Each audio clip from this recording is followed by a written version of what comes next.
Hello, everybody, and welcome to Villanova, Pennsylvania. We're here at the William B. Finneran Pavilion for our Game 1 of our ESPN coverage here on SimWorld TV, as the Miami Hurricanes will face the Villanova Wildcats. I'm B-Ron, and joining me tonight is Yells. Yells, what's up, man? Good to have you here with me. Man, I'm tired of being in this booth, but if I gotta be in the booth with somebody, it is the B-Ron Stradamus. Who better than me, right? Yeah, who better than me to be here with, right? Look, this game should be a good one anyway. Miami has fallen from grace. This is the defending national champions, Yells. Started the season ranked number 1, as they probably should have, but since then have fallen out of the top 25. They are 3-5 on the season, 1-4 in their last 5. Last game they did manage to pick up a win over SMU, 86-73. And then Villanova on the other side of that, they are 2-3. They won their last game against TCU. We broadcast the game as well. That was a 73-65 win on November 18th. So both these teams are coming off wins, but Miami is the one really, I think, who needs to figure it out and get back on track here, guys. You think? Defending champs. 3-5. 1-4 in their last 5 games. They have the the returning National Player of the Year, Jermaine McLemore, that man with the ball right there getting it to go. They got number 16 projected in the lottery, somewhere in the lottery. Maybe a lot of people expected them to possibly crack the lottery and Dominic Bianco. They've got Edgar Fernandez, who's an absolute baller. They got Kevon Johnson, who is now injured. As we see a big shot there by Justin Bell. And then they got the big man in the middle, 7'2". The only thing that people said they were missing last season, 7'2", one of the biggest kids in all the country in the middle, and they can't get it done. No one on this team, D-Ron, is averaging over 14 points a game when they have 2 of the top talents in all the SimWorld Hoops. Something's wrong. Something is definitely wrong, and they have to find a way to figure it out. And they have one of the long-term head coaches, Jim Larinaga, a really, really respected coach. A lot of wins to his record as well, and they made some change to their scheme. They started off in a man-to-man. Now they're going to a half-court press here. So starting to see a lot of that from them. As at the line here is Jermaine McLemore. Yeah, I don't know if it's a natural pressure we call that, but they definitely are wanting to apply some pressure. They've been doing it for the last few games. Maybe that's been the answer for them. But oddly enough, the problem hasn't been defense, in my opinion. I mean, it's been one of the problems, but offense. They were the highest scoring offense in all of SimWorld U last year. They were averaging triple digits for the season. I believe they averaged around 102 points a game. Marshall will report on it night after night. And right now, they're putting up a mere 68 points, just a shade under 68 points a game. And like I said, nobody averaging anywhere over 14, 15 points a game. They're just struggling offensively and look out of whack. Yeah, a team as talented as Miami has to find a way to get that done. And Justin Bell with the step back midi for 2.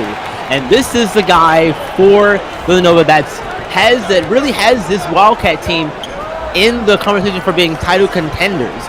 Because Justin Bell, that's the story around his team apparently. He was a very high on his Villanova team story coming into it. Yeah, Justin Bell has them in that title contention conversation with Justin Bell, Noah Jackson, Rugen Williams, Aaron Lovejoy. This is a team that has those 4 guys who all can get it going at any point in time there. And that is another mid-range number that falls. 6'4". Doesn't know out in front. Tell you what, Villanova's out hitting their shots here early. That is a good sign if you are Villanova, and that's one of the things that they do pretty well. 48% as a team coming into the game, good for 32nd in the nation in field goal percentage.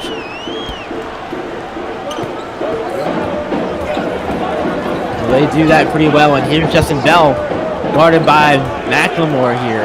There's no space, but he tries to take a jumper anyway. Three-pointer does not go ahead as he grabbing the rebound.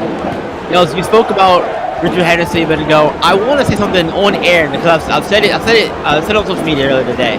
But there was a post earlier about Josiah Cook, about him possibly making a comeback for SimWorld U, possibly. Don't know how true it is. That's just what I saw. Right, going off what I saw. And in my mind, I'm like, I think he fits better for Miami than Richard Hennessy does, in my personal opinion. Just given how they play. Who's a better fit for them? Absolutely, because he can do more offensively. Is he a defender? Yes.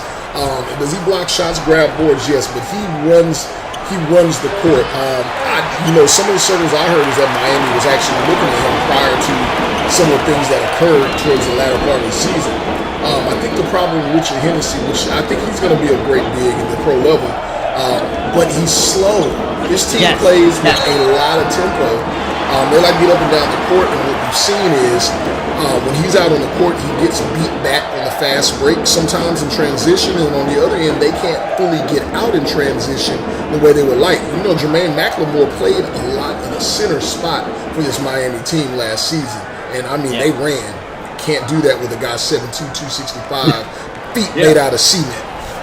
Yeah, you have to kind of change your whole offense to. I don't want to say cater to him necessarily, but you have to keep that in mind when you're have your offense going. As Aaron Lovejoy here at the line can't get the first free throw to fall here. There's like some subs for Miami. Hennessy going to check out.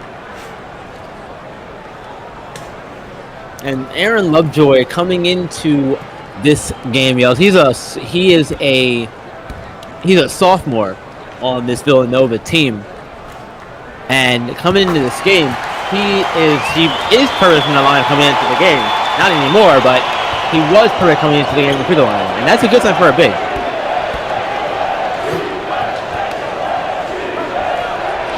Well, 1 point. Heavy dose of action right now with Justin Bell guarding this game. It's going to be a long night. I will say, if you want to get back on track, Justin Bell defending Jermaine McLemore, you may see McLemore have a big night here.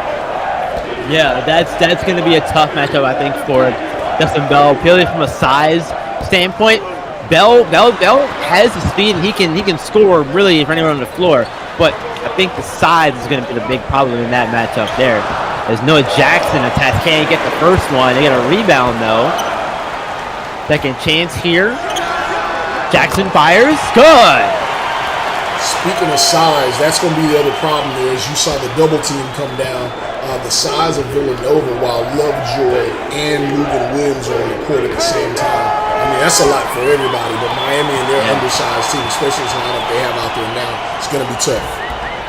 Yeah, you mentioned size. Villanova is fourth in the nation in terms of height on the team. They average 6'7" height-wise. That is a problem for any team, I feel like, Yellows. For sure. The front court is long. Absolutely. Now, step back from Jackson. Good. Noah Jackson coming out to play here. Nobody on this Villanova team is in the conversation. Is in the conversation for draft position, top 50, 100, whatever you want to say. And nobody on Villanova. None of these sophomores or reclassmen are in that conversation anyway. Justin Bell will be one day, but not now. And here's McLemore, turnaround, can't get it on the hook shot.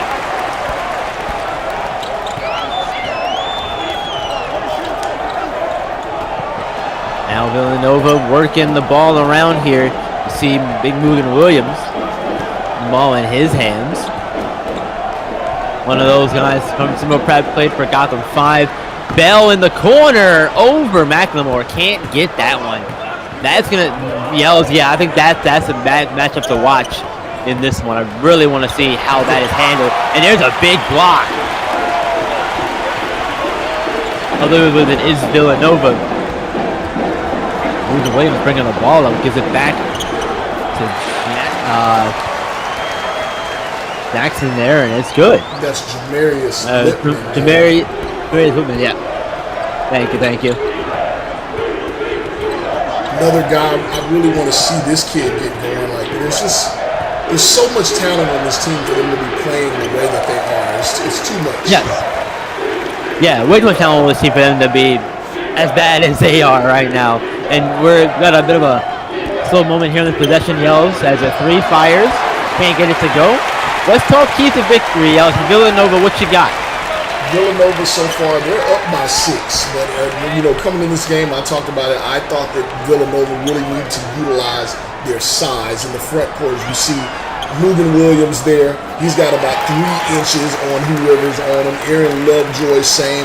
That if they choose to punish Miami on the inside and pose their will and slow the game down, they'll have the advantage. On the other end, Miami, just run. Just run, man. Get up and down the court, be the thoroughbreds you are, and try and run this team out of their home court building. Yep, we're going to take a quick break, folks. I'm right back. We at Carnival take our mission to be America's most fun vacation very seriously. So I'm making changes at the top, effective immediately. Mr. O'Neill is perfect for the job. His unparalleled passion and unique business acumen are a tremendous asset. I need those numbers by 5 o'clock today. Duck. Goose. Just hit me on the email, Shaq@carnival.com, and 4 tickets will be delivered to your house first thing in the morning. Who is this? Have you not heard? No. Well, what? CFO. Oh, really? Want to know what else? Tag, you're it. Run! I'm excited for the immediate impact Shaq will make. Come in. President Duffy, I turned the conference room into a ball pit. Marco Polo in 15. Choose fun, baby.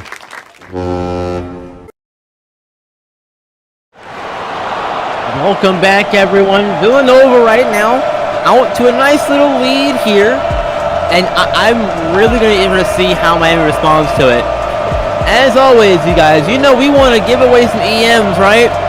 We really want to do it, but we can only do it once we reach over 50 views on the live stream. So you know what that means. You got to get this thing out to everybody you possibly can.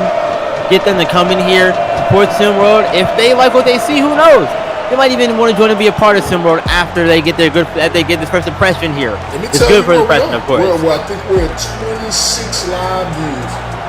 That's not enough. I ain't gonna lie, I get tired of saying these numbers. Say, we got 20 people in here, we got 26. Then they come in and they watch for 2 seconds, drop a check in, and then check out. I get tired of it, man. I get tired of it. Look at this great action here. Lock in. I understand. It's Dominic Bianco. Has a foul called on Jinsong Dang. Jinsong Dang, wrong team. I saw the Dang and thought about Jinsong Dang for Kentucky.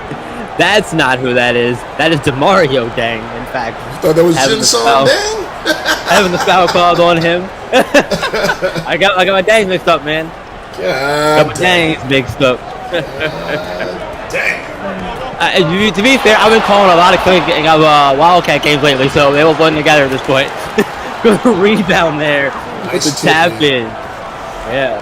Harlan Hoffman's been a good surprise for this team.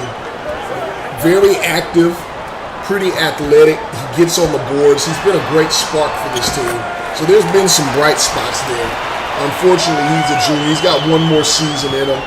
If they can do some proper recruiting, he'll be a great piece for them later this season. But they're worried about this season.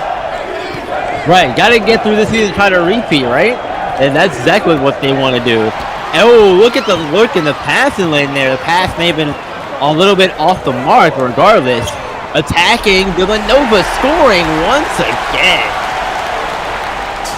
And that's Noah Jackson filling it up there. This is where things become a problem, right? This is when they're having to fight back from a deficit when their offense is nowhere near what it used to be at all. You don't want to have to dig out of a hole if you're Miami. Well, there's Dominic Bianco, though, scoring that time, getting it down to 8. They really want to try to keep this at single digits if possible. Jackson gets a rebound, back up for a 3-pointer. Can't get it on the glass, though. Villanova, they'll get a third crack at it here, and they'll get it. Great effort from Tyreek DaCosta Marco. generally what happens when you get multiple attempts. One of them's probably going to go in, right? Yeah, at some point, right? And there's Dominic Bianco. We saw a lot of that in his time down there in SimWorld Prep for the Yacht Club. And that's what he does best, in my personal opinion, attacking and slashing with the ball in his hands. Now Jackson trying to do the same here, dribbling into traffic. Kicks it back out, resets things. DaCosta Markham now with it. He had a big game the other night, too. Yeah, he's trying another one here, and off to a great start. Continues to make tough baskets and make gritty plays like that. Through contact, got him rebounds. He's doing a little bit of everything to start this one out and his time on the floor. That's what happens when someone gains some confidence and start feeling themselves a little bit. He had a big game just the other night, and it looks like that's extended over into tonight's game so far. Yeah, carrying over, and Bianco trying to do a little too much there and pay for the result. One possession, one shot, and out. As that short jumper does not go, that's DeMario Dang there. Taking that one. On the glass, though, is Bianco getting his own rebound. Put it up and in. Good hustle. But see, that was all sparked by pace, if you ask me. They beat the Villanova down the court. Bianco was able to use his athleticism, get into the rim. He didn't get it to go, but he got that second jump because they are athletes on this team. Look at that. Yeah, great job there. This is Darian Bolt. We hit that one. 26-16, back up to 10. Bolt trying to play Dion Bianco, and he does block Bianco's shot. But Bianco quickly turnaround jumper, no good. He had time to reset that, just decided not to. A strange choice there, to be sure. As the Wildcats will take another three-pointer. That rattles in. Right on time. Right on time from Tayshawn Huff. We're going to take ourselves another quick break here, folks. Stay with us. We'll be right back.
Welcome back, everyone. On the one side, you've got the usual suspect, Dominic Bianco, leading the way for Miami right now. He's got 8 points. On the other side, Eric DaCosta Markham leading for Villanova right now. 6 points, 2 rebounds.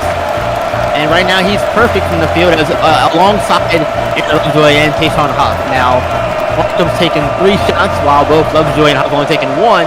But still, perfect all the same. Great start from Villanova, if you ask me. Great team start.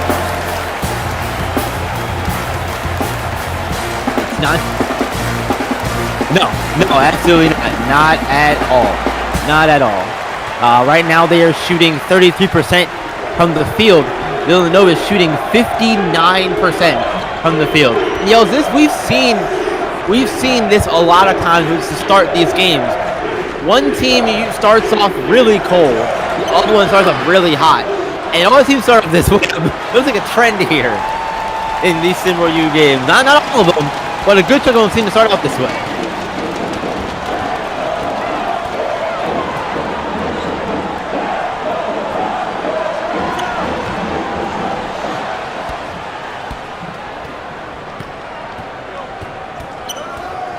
And right now, defending home court successfully.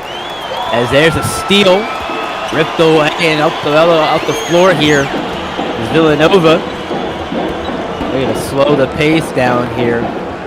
Smart decision there, I think. Oh, great move. Step back jumper. Good. Fantastic sequence right there. 31-18. Villanova is trying to put Miami away early. And Richard Hennessy took this look, and he can't score. That's one you gotta have if you're Hennessy. But back on the floor with it. Pass inside to Dang. Foul on him. Hennessy gonna foul Demario Dang, and so he'll go to the free throw line.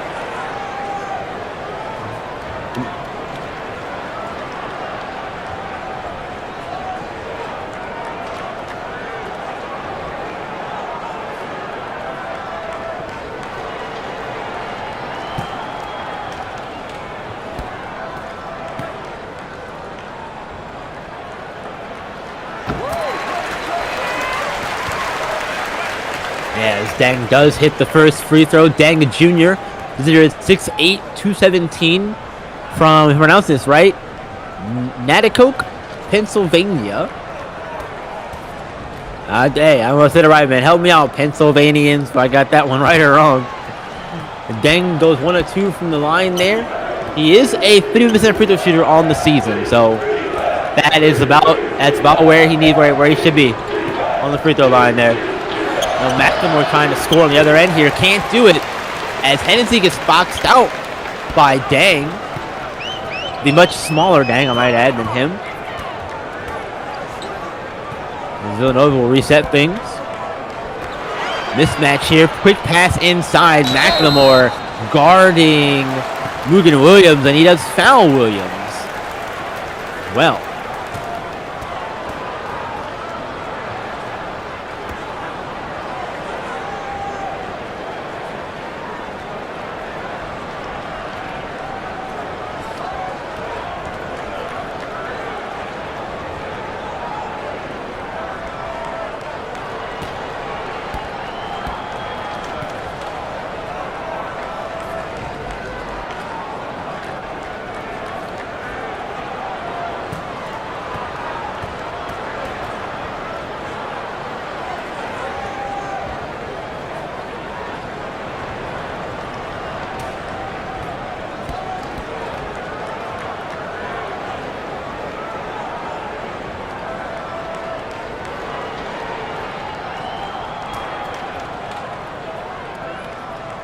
Yeah, and that's one of those things, y'all, where, you know, I personally struggle with the thought of positionless basketball, quote unquote.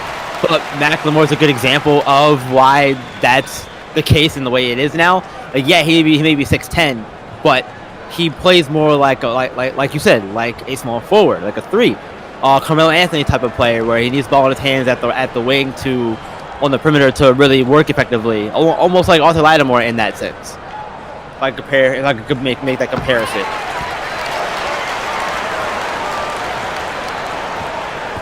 Williams does make the one from the line there. 34-18. Mugen Williams played on Gotham 5, making his SimWorld prep time. You see McLemore being guarded by Justin Bell, the former Rocky Mountain Monster, and he does get the bucket over Bell that time, winning the battle there. And you see 3 black jerseys up there on the half-court line. That's that half-court press that Miami is implementing. I like to see them be more aggressive in that press. And it's all and the bucket. Justin Bell. My goodness.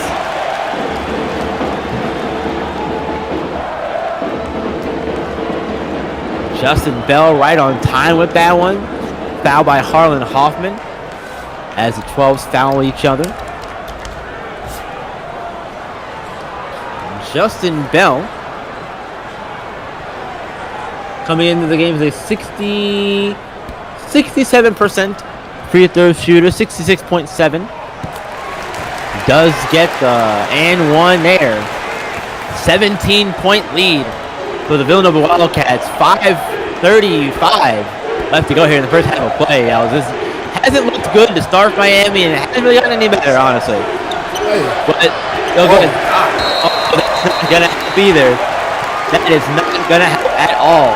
The air ball there from Jeremiah Castillo.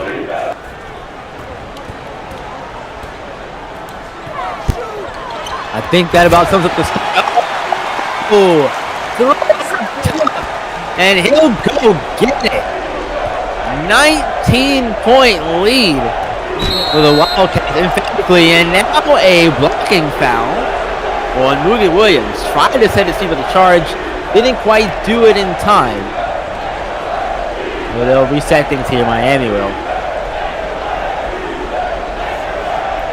It's not looking good. It's not looking good at all. I feel like we've said this every time, every single time that Miami has played. I feel like that too, honestly.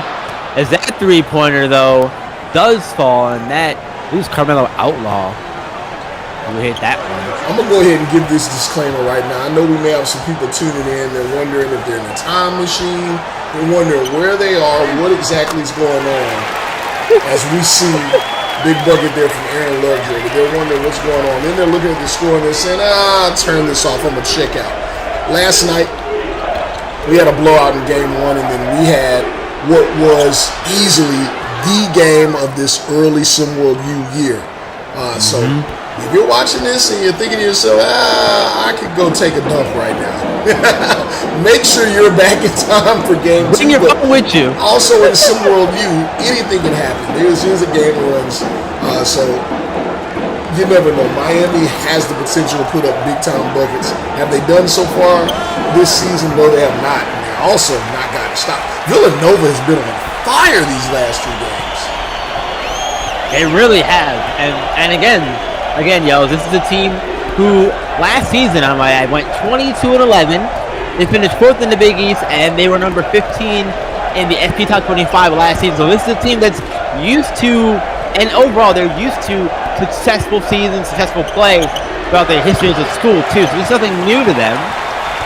But to do it against a team who, again, for all intents and purposes, is still the defending champions, still has one of the most talented rosters in SimWorld U, they have to keep those things in mind despite the record, I think, Yells. You can say what you want about the record, sure, but that doesn't change the fact that this Miami team is still extremely talented and extremely scary on paper. They may not have started the season like everyone was maybe expecting them to, but I don't think we can look past those 2 facts there. Well, I'm in total agreement, B-Ron. Some people will say, "Oh, B-Ron, what are you talking about? They're 3-5. They're nothing, that kind of thing." But man, anything can happen. Miami could get hot, and that could be decided right there. As that 3-pointer goes from Carmelo Outlaw. Timeout here on the floor, and we are going to take a break here ourselves. I'm right back, folks. Yeah, I'm married. Doesn't matter. You do that for me? Really? Yeah, I'd like that. Who are you talking to? It's Jake from State Farm. Sounds like a really good deal. Jake from State Farm at 3 in the morning? Who is this? It's Jake from State Farm. What are you wearing, Jake from State Farm? Khakis. She sounds hideous. Well, she's a guy, so. Another reason more people stay with State Farm. Get to a better state. This game of rap, finger snap, guns to left, screaming my name, bringing the pain, won't stop till I get it, Meal was split on first class flights overseas, Vietnamese and Japanese currencies, appropriately describe the game, baby. If you really want it, you can have it, go achieve it. If you really want it, you can have it, go achieve it. If you really want it, you can have it, go achieve it. If you really want it, you can have it, go achieve it. The path to success is a long one. Sometimes it seems crawling slowly up the wrong one. At times I wonder if you really supposed to be. I think our boss at JB running music industry. New century, I'm suited up because the game is on. Go to my pilot recipes, although it's staying strong. I'm staying strong while I team through this hood life. Cause we done had a little sample of the good life. Studios and close shows, you a superstar. Money folks to the door cause of who you are. The harder part of life living. Cause every single thing you ask for was given. I ain't tripping. Once I was told by this wise old man to take my time for as long as I can. Be in control of your destiny. You have the world in the palm of your hand. If you really want it, you can have it. Go achieve it. If you really want it, you can have it. Go achieve it. If you really want it, you can have it. Go achieve it. If you really want it, you can have it. Go achieve it. If you really want it. Welcome back, everyone. 43-28. Villanova out in front, and they are playing a complete team game right now. Justin Bell and Jamarius Littman both have 7 points. William has 6 and 3 rebounds. And this is they're shooting 64% from the field right now. Insane. And on the defense end, they're doing their part too. Holding Miami to 39% shooting from the field, 1 of 5 from deep, and they forced them into 3 turnovers so far. Meanwhile, Villanova, none.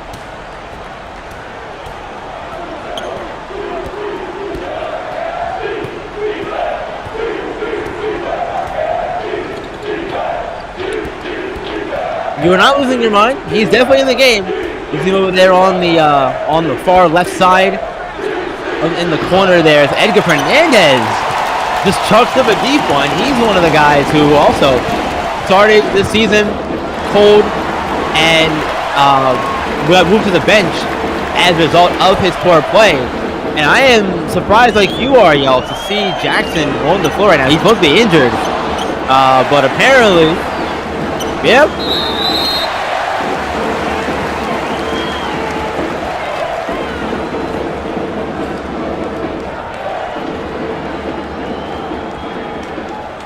Must be good to get. Yeah.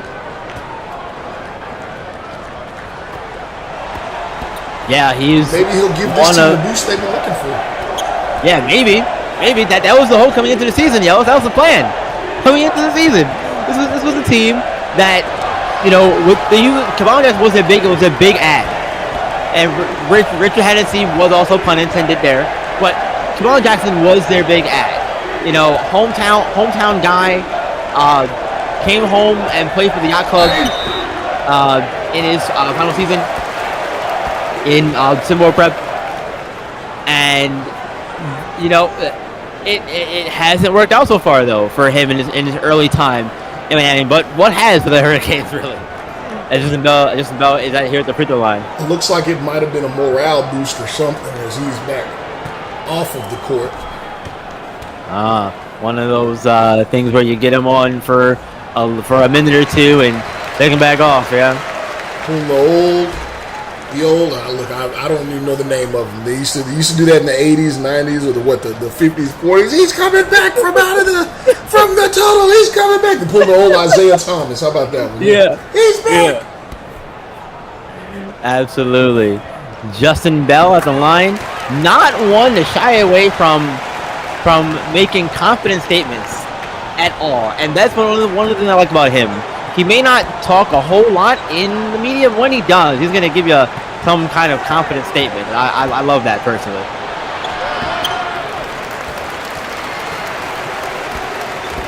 As long as the confidence is level-headed, and oh my goodness, there was nothing level-headed about that at all. My goodness, Tyreek DeCosta Markham finishing that one. The acrobatics of that would be wrong, and the pass from Aaron Lovejoy at that. Yes. The big connection there. 2-pointer from Bianco. Front rims out, no good. Final 35 ticks of the clock here in the first half of play. DeCosta Markham, one-footed jumper, does not go there. Miami can hold for the last shot if they want to. 20 seconds left here in the first half of play, and they just might do that. They work this ball around here. I'll give it inside. McLemore gets a double team. Quick three-pointer.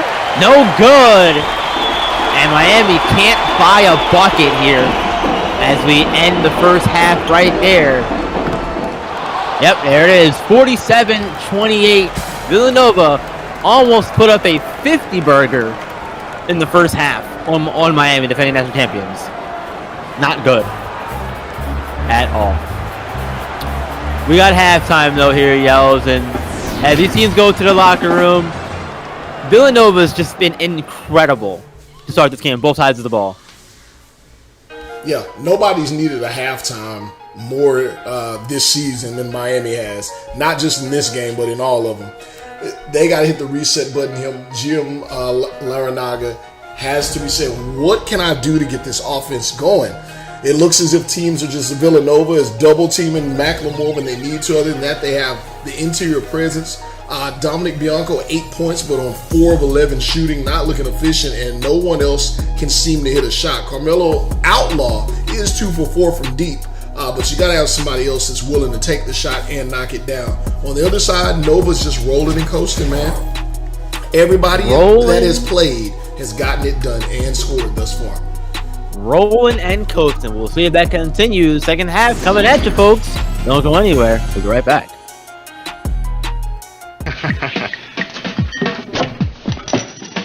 Delivery. Give me a shot if anybody comes in. You got it.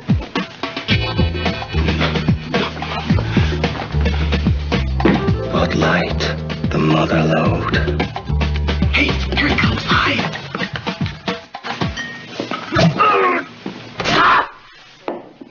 Did you hear something? For the great taste that won't fill you up and never lets you down. Bartender, 20 Bud Lights. Oh no! Make it a Bud Light.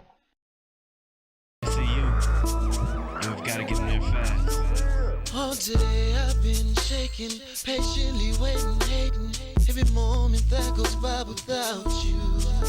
It's like I'm going crazy, mayday, mayday. Cause I swear it feels like I'm about to lose my mind. Cause I've never had this feeling, but I'm feeling I adore you. Obsessed with the love you give, and it's killing me slowly knowing you're my life support. And without you I just can't live. Never knew I could feel the way I do about you. Like I'm losing control and that ain't cool. That ain't cool. You can put me and I see you till the next time I see you. Cause I die without you, without you. Never knew I could feel the way I do about you. Like I'm losing control and that ain't just ain't cool. You can put me and I see you till the next time I see you. Cause I die without you. I'm feeling so sick like a fiend or an addict, waiting to get my fix. So I know it's wrong. Can't wait till tomorrow, cause inside I feel so hollow. I go through withdrawals, hard to swallow when you're gone. Heart made of stone, but you're breaking me down. Knew all along that you're making me drown in your loving, and there's nothing I can do but just keep wishing that my addiction will go away somehow. Never knew I could feel the way I do about you. Like I'm losing control and that ain't cool. That ain't cool. You can put me and I see you till the next time I see you. Cause I die without you. Never knew I could feel the way I do about you. Like I'm losing control and that ain't cool. You can put me and I see you till the next time I see you. Cause I die without you.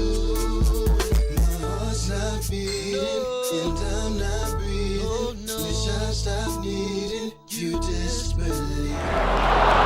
Welcome back, everyone. Second half getting ready to start here. I know we're on ESPN, but that does not mean we can't throw out those deuces, folks. It's second halftime, 47-28. I know that score looks ugly, and it is. To be fair, it is.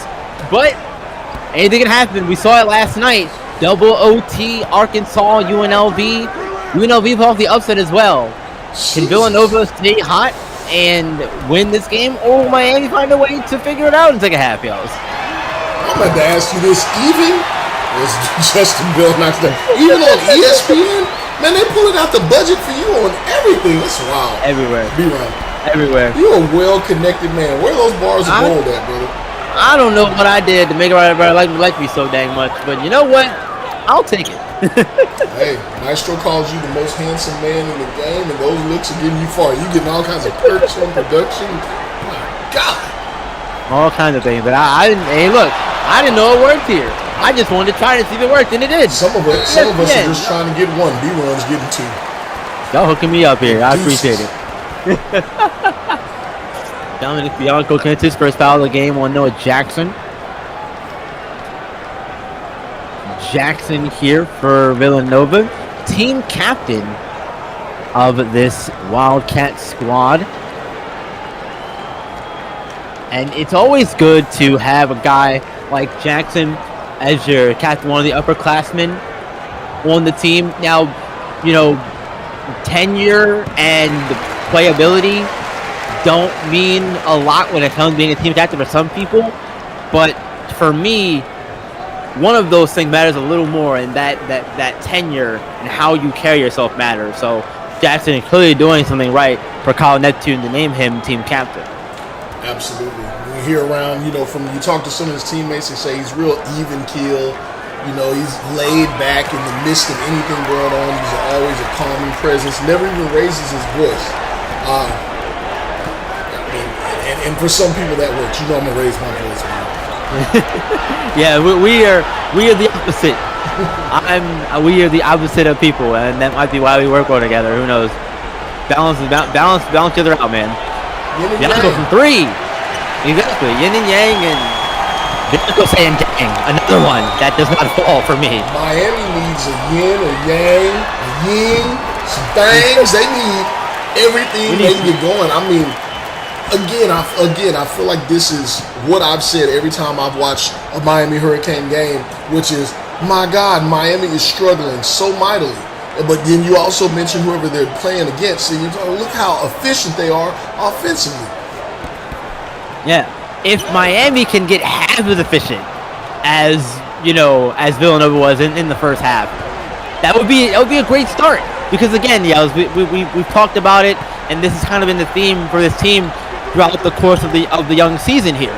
The talent is there. The talent is clearly there. The roster is there. But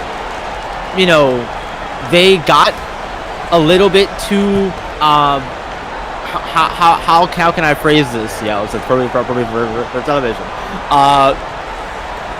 Big for the britches. I don't know if that works here or not, but it feels like is that a bad word where you're from, B-Roll? I didn't know how it was gonna sound. Is more so my concern, but I think it's something okay. I think that it's the championship hangover yells. I think that's what it is. But it's lasted too long, way too long. This is beyond the championship hangover. This looks like a totally different team. Yes, this looks like a completely different team. You gotta wonder if it's a culture thing in general that Laranaga just can't seem to get control of. I don't claim the no situation.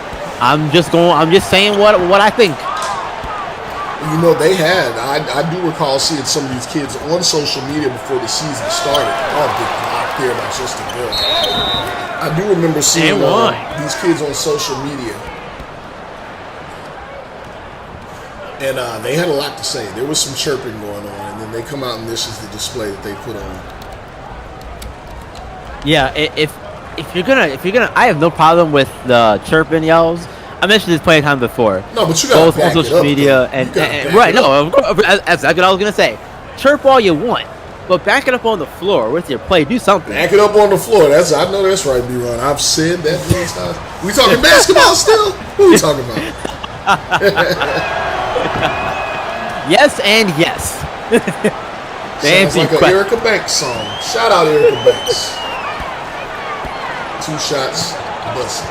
All right, Noah Jackson working. Yeah, Noah Jackson here going to work, attacking the rim, gets a rebound, but Hennessy sends it back. Don't know if we'll get a third crack at it though here. Dang here with it, gives it back out. 3-pointer up to the buzzer, and are you kidding me, man? They're hitting everything. All I can do is laugh. So I mean, that has to be how Miami feels. That they played good defense throughout there, and then Jamarius Lippman. I mean, everyone on this Villanova team granted, this is a good team. These kids performed well last season. You brought up their record, and I'm sure glad that you did. As I've said many times before, a lot of our fans act as if nothing existed before they arrived. So I appreciate you giving that gravity here. But Villanova is, I mean, everyone's hitting on all cylinders right now. They're doing their job, and they're doing it well. Everything is going their way, man. And it's so tough when you're, oh my goodness, continuing to work. Is Villanova at Darian Bolt drilling a three-pointer? This Wildcat team, man. I mentioned it earlier, and I think you kind of gave me a funny funny look there when I said it. But title contenders Villanova, they're beating up on the former champions right now. I tell you what, and continuing to do so. All of these kids with the workload they have and the scholarships, I'm pretty sure they're unemployed, but still pretty sure they're going to work right now. Yeah, hard hats and lunch pail, everything, man. They are ready. Lunch pails, those still exist. Lunch pails in the year I love 2024. Yeah, they got hard hats on. They're doing all steel toe boots. They're getting it done. Yeah. On both sides of the floor, too. Step back jumper. That one does not go. Yeah, bad shot there. It was Edgar Fernandez who took that one. Not what you want to see from Fernandez. And Fernandez, you know. Oh my goodness. DeMario, dang. What a putback. You gotta be bleeping me, man. That's ridiculous. That's ridiculous. Two-hand cockback. That was something. Yeah, it's now a what's that, 30-point lead? I can't do math. They're winning by 500. It's not good. That's for sure. I know that much. At this point, if you're Villanova, you just send in the underclassmen. You try girls out now. You absolutely, you just get out there and you get your Jay-Z on and you try girls out. You just play whatever now. At this point, you see who has what to offer. You got 14 minutes. If Miami's able to make up a 30-point deficit in 14 minutes, you give it up. But I think it's time that we see some of these other kids what they're able to do. Get them some playing time for sure. And you said that, y'all made me think of one of my favorite movies growing up as a kid called The Big Green, the soccer movie. And in it, think of like Bad News Bears, but soccer basically. And one of the very first teams that this soccer team plays is called the Knights. And this is like the elite team, best team in the league, that sort of thing. And the coach and the team are very cocky. So they come out, and the coach for the Knights comes and he sees these kids on the side of the team, and they have a girl, they have a goat, and all this stuff, and they're laughing. And he gets on the coach gets on the megaphone and says to his team on the megaphone, they have little kids and girls on the team. Gentlemen, this is not soccer. I repeat, this is not soccer. Right now, Villanova is doing that to Miami. And this is wild to me. They are just obliterating this team. Call off the dogs. Or the cats in this scenario. Call off the cats, please. Yeah, do something. Fernandez, that back jumper, can't get that one to go either. He's having a extremely rough night, Yells. And, I mean, you can say that about a lot of these Miami kids right now. But Fernandez, 0 for 5 from the field. He's had a rough season overall. Yes. He started for this team early in the season. Coach Larinaga decided to bring him off the bench after his, he had some pretty rough play in that first week or two to start the season. Yeah. So he brought him off the bench. He's inserted him back into the starting lineup, 7 points a game, shooting under 40%, shooting just 20% from deep. He's literally just a portion of what he was last season. And his confidence has got to be shaken. I tell you what, though, this Miami team on the other side, they're just giving up the Holy Ghost in the middle. They are not playing a lick of interior defense right now. And for all of my talk about scoring points, that kind of stuff, Yells, I'm also very much a very old school defensive kind of guy You told too. me about the goggles before the game. Let it out, man. Shout, let it all out. Yeah. Look, I had to wear goggles because if I noticed if I wore my glasses, I wasn't playing as aggressively because I was more concerned with my glass falling off my face. Get knocked off my face, I've been playing basketball. But yeah, Miami, they have to find a way to bring that aggression out, and I'm not sure what it's going to take, how long it's going to take, really, for them to do it. As Wildcats will take a time out here. Well, look, we're going to go ahead and we're going to appreciate some folks. Let's appreciate, because I believe we're at 28, nowhere near 50. What the hell are y'all doing? But look, we're going to shout y'all out, y'all that are here. Hey, we appreciate you.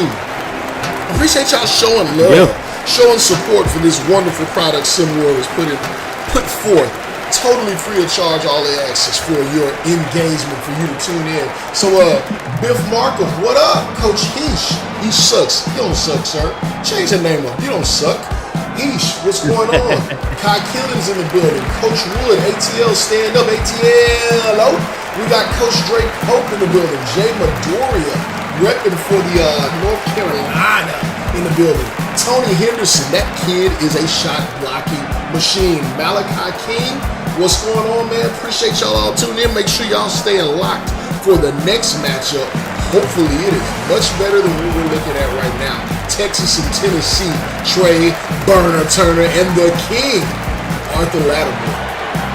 Also want to shout out Coach Brooks Simpson and Cyrus in here as well. Oh, did I see you both in here in the chat? I'm so sorry. Shout out Cyrus Hades. I remember that original name. Cyrus Hades, I'd get scared. I didn't want to say it. I didn't want nothing to happen. What's up, Cyrus and Coach Simpson? Third chance. No. I was going to say fourth chance, but no. That time, 3 chances and nothing else to show for it. Bianco almost had that one rejected. Almost doesn't count, D-Ron. Almost doesn't count. Nope. What's it? Horseshoes and hand grenades or whatever it is. I don't know, man. Y'all know what we're talking about. You know what I'm talking about. You know what I mean. I hope so anyway. Or I'm really just crazy. If I am, say, "Oh, be wrong. You're crazy." Yeah, I know it. I've been saying Step back. I have been saying that you are bonkers.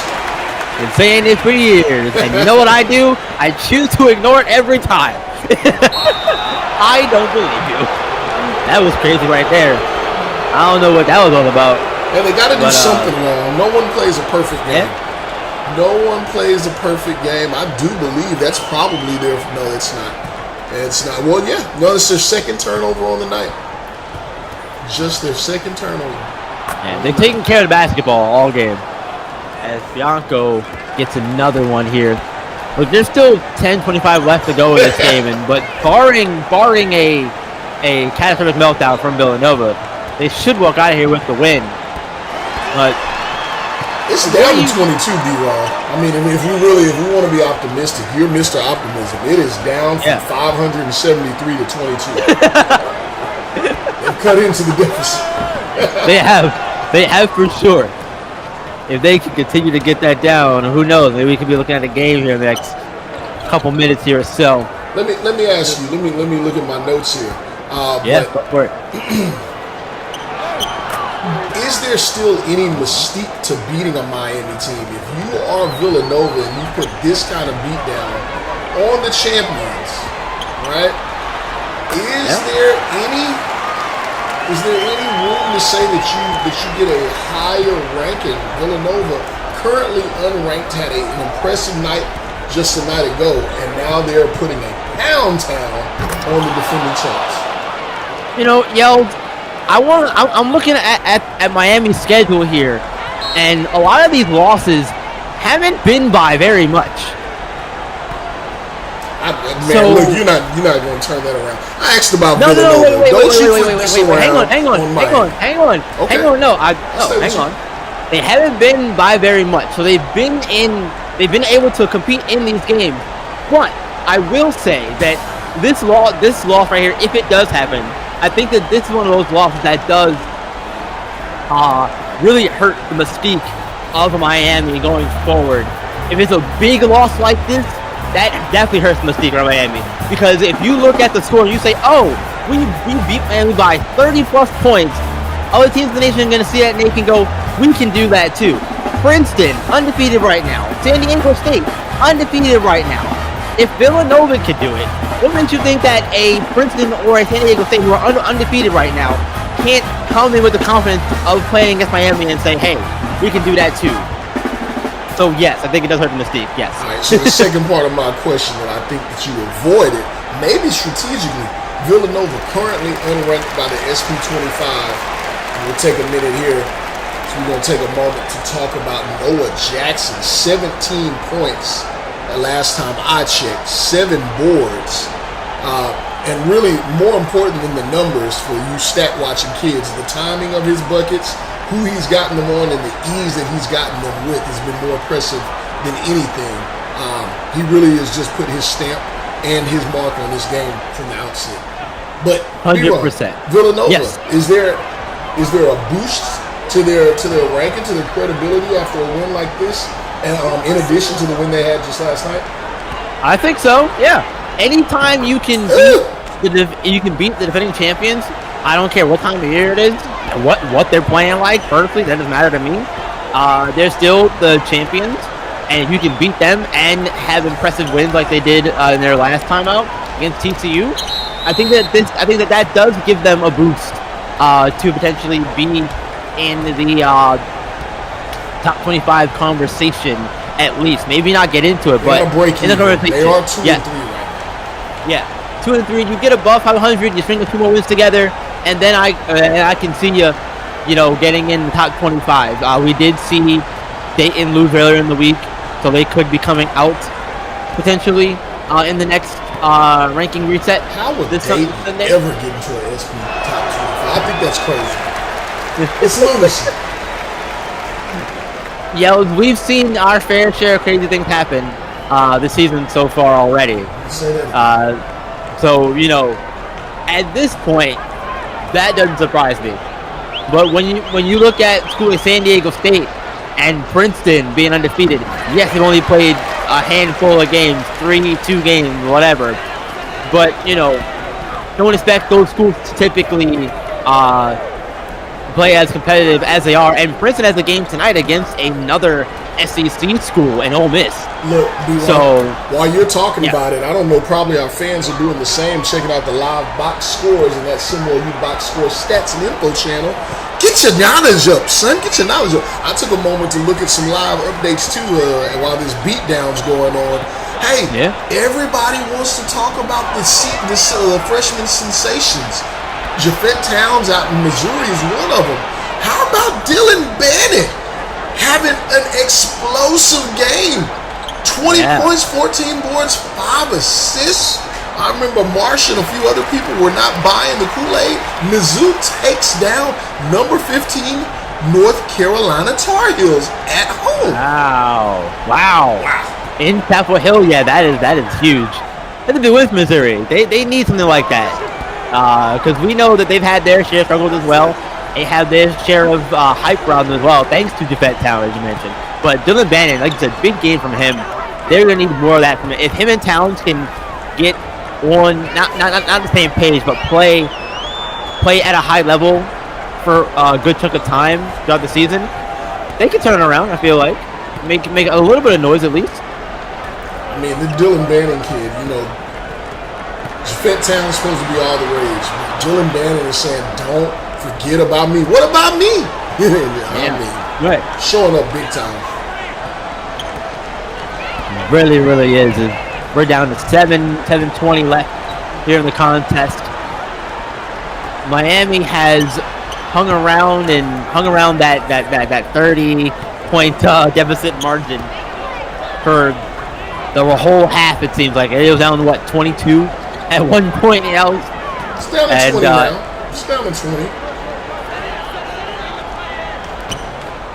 Yeah, so they're hanging around that 30 to 20 point range here, down to 20 now, like you said.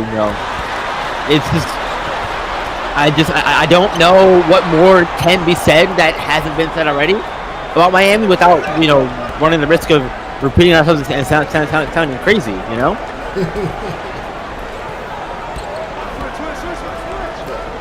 Stop for a minute to take a look at the chat. I have to agree with some comments, and maybe I can put it into words. Right now, it feels like Villanova is beating a dead horse using a dead horse. Yeah. This is rough. I'm going to beat a dude with another dude. Oh, the dude playing a dude disguised as another dude. Oh, big ups to Robert Downey Jr. Thank you for that, dude. Yeah, you're welcome. That might be one of the few things funnier than this ASS whooping that Miami is taking right now. It is. It's laughable. Yeah. Look, now I just want to know, do you think Nova's gonna get to 100 in regulation? Oh, absolutely. Because we saw Double OT got to 100 last night, but in regulation, yeah, they're getting to 100, no doubt. But that's the crazy thing. Just harking back, Miami was putting up 102 per game on average last season, but now they're getting 100 hung on them, and they can't even get to 80. And this Miami team came into tonight's game giving up 70.1 points per game. That's good for 56th. I'm sorry, 50th in the nation, but still not good regardless. And now they got 81 on them. And we're not done yet. Still 5:55 left in the game. Hennessy on the glass. That's a whole lot of the problem right there. As soon as he grabbed that offensive board, he's going to have to work on his finesse. He needs to go work out with some of the players from the 80s to get some touch around that rim. He is so raw offensively. People just look at a big guy and say, oh, he's going to dominate. You still got to put the ball in the hole. You still got to know how to move your feet. You still have to be aware of what's going on. This kid has a bright future ahead of him if he puts himself in a position to learn the game of basketball and to expand his game. Not expand his game, refine his game. No need to worry about other things. Use what at least you got. You're 7'2", 260. Finish around the rim, young man. Right, exactly. And I'm not saying that Hennessy is like this, but it reminds me of the kids in high school or middle school. Did you say Hennessy reminds you of kids in high school? Hang on. Hang on, wait a second. He finished the thought. Please yell at me. He's like those kids in high school that are tall and on a team just because they're tall. Happens all just day. Just because they're tall. I'm not gonna beat down on college kid. He has some things to offer, but he really does need to work on his game. I'm more concerned with you saying. I didn't know that you were talking about the player. You said Hennessy reminds you of kids in high school. B-Roll, we're gonna have to talk. But never mind. I digress. Yeah, that's what I thought, man. I was cooking. Let me cook for a minute. Let me cook. Crack. It reminds me. Oh my God. Oh man, we have fun around here. Got to, right? There's a steal from Miami. Remember, we got matchup action coming up after this. We've got Arthur Lattimore, the Magic Man, Vincent Magic, very underrated player for Texas. I don't think he gets enough of his due. And then obviously DeMonte Claudio in the middle, taking on Tennessee. Trey Turner and what's supposed to be a Henrik Vekic as well. Big time matchup. We got E-Lava and Rick Blaze on standby for that one. Make sure y'all stay tuned. I'm sure plenty of laughs and some good action is abound in that second matchup of the night. Oh, absolutely, 100%. No doubt. Those two, Rick and E, have great chemistry together. If you've never heard them call a game before, you're in for a treat. I will tell you that right now. In for a treat with that one. Trust me on that, 100%. But let's talk about that game for just a minute, yeah. We got time. We've got time. There's not much going on here, B-Ron. What do you want to talk about? The weather? Yeah. So look, I have called those three guys there for Texas, that the big three that they have over there. Mm-hmm. Do you think that is a fair thing to say, or is it really just all about the freshmen, Lattimore and Vincent Mack? Come on, man. You know, why are you even? I don't even know why you're asking. I've said so many times, there's more to life than just freshmen. Lattimore and Vincent are absolutely the engine on this Texas Longhorn team. But I've had time to, I've been able to watch them there from my home state. I've had probably a little extra eyes on them than other people have been able to. But DeMonte Claudio, he's been doing it for a few seasons now. He's 7 foot tall. He has touch. He rebounds. He defends. You put an Arthur Lattimore next to him. It's what do you want to take away? This team they're exceptionally deep. There's not a lot you can take away from them. Then you got Anthony Young. You got Anthony D. Young. You got Anthony Young, who knocks it down from deep.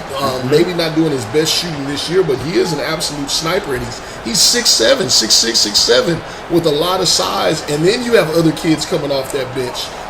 Names not coming to mind right now, but you got Chris Yardley, a couple other guys that can absolutely baptize you on the break, and they defend. That last time we saw them, D-Ron, defensively, they were swarming. So, yeah, they're a great team. That was the Kentucky game. Yeah. If memory serves, right? Yes. Yeah, so, they're a really good team. And I was not expecting Texas to be as good as they are right now coming into the season. I knew that Lattimore and Magic would help, yes. But I wasn't sure if they were going to be much better than how much better they were going to be than last season. Because they didn't play well last season, Texas did. But they've certainly turned it around, and they've gotten themselves in a spot where, they're top 10 in the nation right now, and that is a pass way off the mark there. But they're top 10 in the nation right now, and they look really, really good to start the season. This game against Tennessee tonight, for all intents and purposes, I think it's going to be a big test for Texas as well. Because, yes, while Tennessee has also disappointed here, it's just one of those things that, oh, boy, here we go. Villanova catching the prep fever. They're getting silly out here. Oh, my goodness. The shenanigans begin. Coach is going through. They don't play this in college ball. Coach, this might cost them some minutes later down the road. Yeah, just might. Can't be doing that. Gotta fix that up immediately. But, it's fine. It's fine. But no, Tennessee is one of those teams that, again, just like Miami, ton of talent there between Beckett and Trey Turner. Just those two alone have much talent between them. But I think they're in for a really, really difficult game tonight against Texas. I really do. The defense is just, like I said, their defense is staggering. They swarm, they force turnovers. Classic college, defense, just forcing the pace. On the other side for Tennessee, you got one guy that can shoot. You got Henrik Vekic, who should be doing more, but he's just not looking aggressive this season. And so if the spacing is not right, they're going to struggle offensively, is my opinion. Yeah, and I think that it could be the same problem that Richard Hennessy is facing, that he doesn't fit in their offense, in their style of play for Henrik Vekic. Do you think that's the case too? I wonder. I looked down at my monitor instead of recording. I saw some shoes. My God, those shoes were dope. Hey, Kevon Jackson, if he's back healthy, I'm hearing that the first few games of the season he was actually dealing with injury. So if he gets back healthy, though, as he's on the court now after sitting down, I think maybe 3 or 4 games, this Miami team could turn around. I just want to throw that out there. Yeah, and this is a good time as any to get him into the game. You got a minute left. You may as well get him out there and see how much he can do, and then you can adjust from there. Maybe that's the process here. I don't know. I'm just guessing. That's Toma Yell at the free throw line here. Another one of these freshmen. Yes. Where can we grab a bite to eat after this? Ooh, that's a good question. We'll have to see. But if I can get a break, if we can get a break at some point in time here, then probably not. But we'll figure something out here. Chat. First person in the chat to name the best place for us to get a bite to eat around this Villanova campus. Man, look, I'll throw 50 yens your way. Let's hear it. Where can we get something? Let us know. That's it. That'll look. That's enough of the food right there. My pocket to yours. from yells to you. The double Y ski. Love to see it. Fingers Love to see are it. not crossed. I guarantee it. I can confirm. I am sitting right here next to the man. Fingers are in fact not crossed. They got Whataburger up here. They don't have Whataburger up here, B-Ron. Someone's tinted. Did you say Waterburger? Whataburger. What a burger? Whataburger. Okay. I was like, Waterburger, sir. I know what Waterburger is. Do they have Whataburger here? I haven't seen one up here in the Maryland, Virginia area. I haven't seen one. That, to my knowledge, is more of a West Coast thing. But maybe I'm looking in and out. I don't know. Oh, me and y'all trying to figure out our dinner plans here. We're down to the final Miami's 45 been trying to figure seconds. out their out to lunch plans all game. Yeah. Out to lunch all Gone fishing plans or something, man. Well, look, Villanova, they're very close to cracking 100. Let's see if they can get there or not. But Miami's probably going to make it look a little bit closer than what it actually is. Villanova's going to get to 500 on the season, 3-3 with the win. This will be their second in a row in the process as well. Miami is going to fall to 3-6 on the season here, and it's not looking good for the Hurricanes, but for the Wildcats, it certainly is looking like they are on the up and up, and we could see them in the top 25 as soon as they continue to string together some more wins over the next couple of weeks. Who knows, folks? What that's going to do it here. 97-77 is our final here in Villanova, Pennsylvania. Villanova gets the win here in this one. Wasn't what we thought it was going to be. Ended up being a game to forget for one team. The other one, they're going to want to keep this thing rolling for the Wildcats. For Yells, I'm B-Ron. Game 2 coming up shortly after this. We'll see you in that one, folks.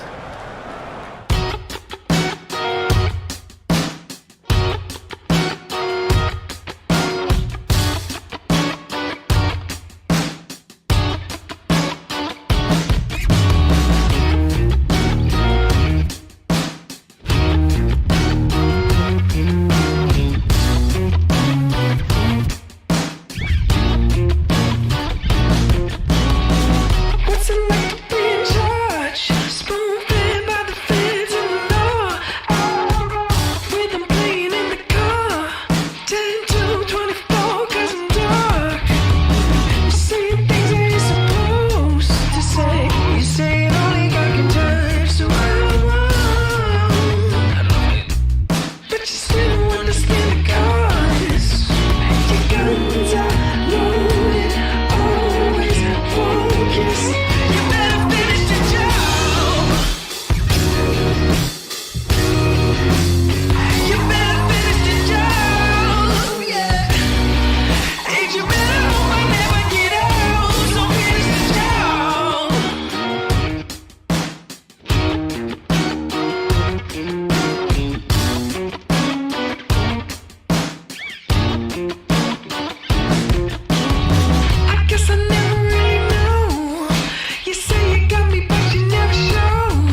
You better finish the job.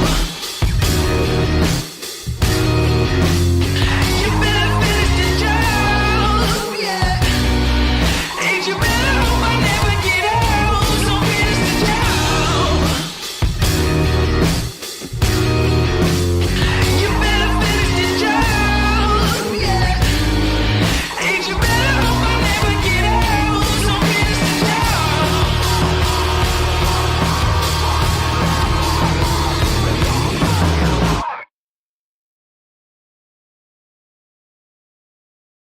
SimWorld, SimWorld, SimWorld, SimWorld, SimWorld, SimWorld, SimWorld, SimWorld, SimWorld, SimWorld, SimWorld, SimWorld, SimWorld, SimWorld. It's a place where average Joe can work on his craft and grow. Say you the new magic, yo. Well, why you ain't passing though? Better get you a basket, bro. Cause this ain't no Madden, no. This is real ball life from prep to pro. Gamar Park, this ain't no fashion show. It's the opportunity for you to be the one to shoot the three. In the clip, game on the line. They like, who is he? Must be the 2-3 or 2-4. The one twice. Coach saying do more. Scouts like that boy nice. Drive up the price, push up the stock, build up your name, stir up the pot, piss off the eye. As a player or a coach, here it is, dog. SimWorld, this is your shot. Yo, yells. SimWorld. You know your boy gotta get some of this, right? SimWorld. Rick Blaze. SimWorld. Ladies love. Let's go. I be on some ballers, trying to get my hands on a scholarship. Pretty young thing already knew my name, said she wanna try out on the scholarship. Hold up, let me PG it. Porn go past, but you know I'm gon' do it. Podcast facts, Big Bob on the snacks, and you know I'm in my bag when March can't beat it. Baby, I be trippin' with my foes, tipping, shot out to the ballers. No bull like I'm Pippin'. Rick Blaze hit him with the freestyle. SimWorld Hoops, man, them boys wild. SimWorld, SimWorld, SimWorld, SimWorld, SimWorld, SimWorld, SimWorld, SimWorld, SimWorld, SimWorld, SimWorld, SimWorld, SimWorld, SimWorld. And then when their lead expanded, they turned into a highlight machine, except for the problem was there was no film in the camera.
1, 2, 3, 4, 5, 6, 7, 8.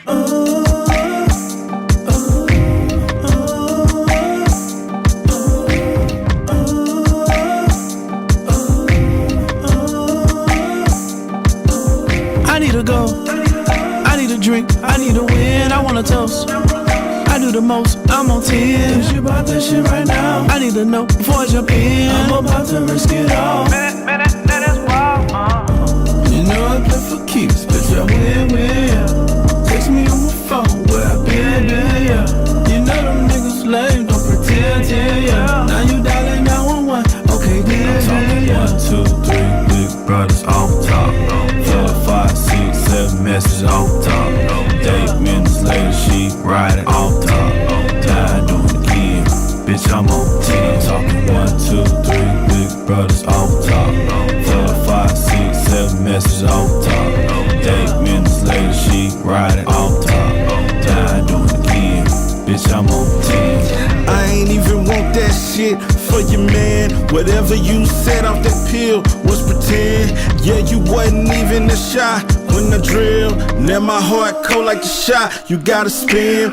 Ain't no need to paraphrase it. If you wasn't single, baby, we still would be fucking daily. I just mind the business, pay me. Hey, have you called him lately? Got that nigga going crazy, riding round in the Hyundai, looking for his girl Mercedes.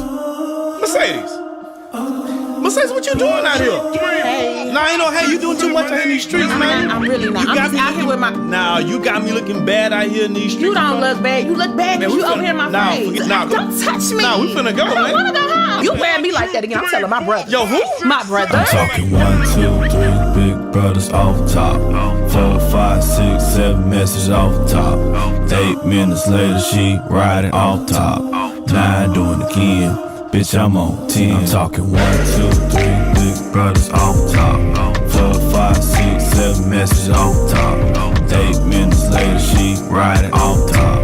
Now I doing it again, bitch, I'm on 10. I'm on 10.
Ladies and gentlemen, we are in Knoxville, Tennessee this evening. The 18th ranked Tennessee Volunteers taking on Texas, a surging Texas squad, 10-3, rose all the way up to 8th in the rankings, and to go a little bit higher. A victory here over Trey Turner's Tennessee would definitely do that, but should be a good battle here at Thompson Bowling Arena tonight.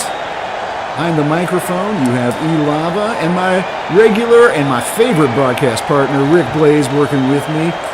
Rick, I called Texas over Kentucky. I want everybody to remember that. I called that. I'll let you have the honors in this one. Tennessee, a little bit of a home underdog. What do you think? Think they got what it takes to knock off Texas tonight? Hey, look, Tennessee has been on the struggle bus all season long. They're at 6-5. Believe it or not, this team started off as a top 5 team, right? And I'm not talking about number 5. So they've fallen a long ways from grace. They're looking to get their mojo back. But it's going to be tough because this UT team is hotter than the firecracker on the 4th of July. And they can't do no wrong right now. They're taking out any and everybody. Tennessee has their work cut out for them for sure at home tonight. Rodney Terry coaching Texas, and Rick Barnes leading the way for Tennessee. And there you see number 12 in white with the orange. That is Trey Turner. He of the 23.7 point per game average, the main man for the Vols. They control the tip, and we are underway. Nice feed inside, kicks it back out.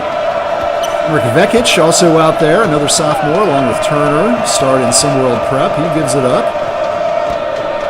Yep, and Vekic has been taking a lot of hits from the media. Look at him with the little move. The hits gonna keep on coming. He's been taking a lot of hits from the media. It's not playing up to par, so to speak. Yeah. Here's the thought: why don't you have the young man come off the bench? Let him lead the second team, and see if he can get rolling that way offensively. I mean, you're 6-5. It's not like you're just, on world beaters right now. So I would try changing him up, maybe bringing him off the bench, and see if he can get cooking that way.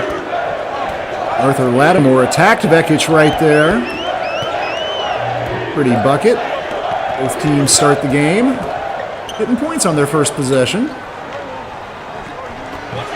PJ Rockwell feeds Vekic down low once again, and once again he's got a smaller defender switched on, and he takes advantage. Come on, Vekic, that's barbecue chicken, baby. Let's get the leg quarter. Let's get to it. Vekic has gotten switched on to both guards now. Vincent Magic tried to defend him the first possession, and that was Lionel Burgos. Didn't one quite have the size or girth, perhaps we should say, to hang with Big Henrik. Yeah, I mean, he should take that as total disrespect. You putting these little bitty guys on me. I'll eat all day long. I'll tell my teammates, if you see a little guy on me, you need to clear out. I'm going to the rack. Vekic again. Wow. There you go. Aggressive. Young Serbian, maybe he's heard some of the noise going out there in the media and among the fans. He's being super aggressive tonight. Vekic, like Rick said, a little bit disappointing on the season, averaging 11.7 points so far, 4.9 rebounds. Definitely expecting a lot more work in the paint in Tennessee from him than what he's been showing so far. But shooting free throws now, and this is where it has really been an adventure for Vekic on the year. Under 20% from the stripe coming into this one. That's wild, E. Let me ask you this. I know he's a sophomore, but you got to remember he is from another country. Could that be taking its toll on him, being away from the family now for the second year in a row? I'm not making excuses for the young man, but let me say this. From what I've seen at prep ball and what I'm seeing this season, it's two totally different people, for sure. Well, Vekic is hitting better than 30% from the three-point line. It's just the free throw line where he's really struggled, and he dinged his percentage even some more right there, missing two. Ace of the yips, just a little bit mental, no such problem. Texas's Anthony Young there, the 6'7" junior, buries a triple. Texas gets their first lead of the game, 5-4. Early going here, obviously, and Rockwell sets things back up for the Vols. Yeah, I like the pace for Tennessee. We're going to slow it down. We're going to get a good shot. It's a turnover there. But you don't want to get out and run with this UT team. You cannot run with them. They have too much firepower on the break. There's Vincent Magic, feeds Lattimore inside and gets, got behind Vekic right there, and you give him that little inch of space, enough room for Magic to weave a pass through, and that's the predictable result. Yeah, Magic to Lattimore is one of the best duos in all of SimWorld U. Two Texas natives, both of whom played in SimWorld Prep. So did that man right there, Trey Turner. Widely regarded as the greatest player to have played in SimWorld Prep so far, and he gets his first bucket of the game, cuts the lead to 1. Magic inside, but has it blocked. Yeah, he might be the Magic man, but that my man was like, ta-da, get that up out of here right now. He doesn't have Magic's height. Vincent clocks in at about 6'3" and had that one swatted back in his face. Trey Turner tried to get a screen there from Vekic, couldn't really work. Shot clock now down under 10 as Rockwell once again feeds Vekic down low. Oh, nice dish, gives it to Turner, but he can't put it in the hole. That's a good pass though by Vekic. Was. An opportunity there for the Vols, and Vekic quick with the hands, gets the turnover, and quickly here comes Tennessee up the other way. A quick two.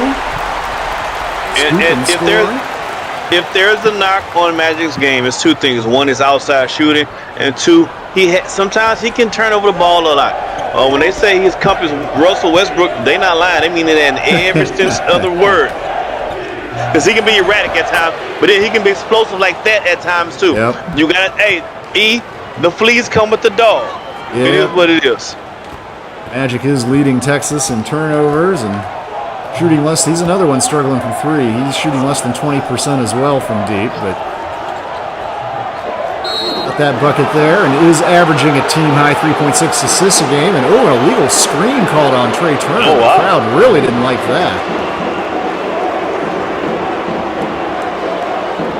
Give me that block, boy. Yeah, nice replay there. That's Malik Riles, the 6'11" senior out of Indiana. Got that block for the Vols right there that you just saw in replay. But the ball is going the other way.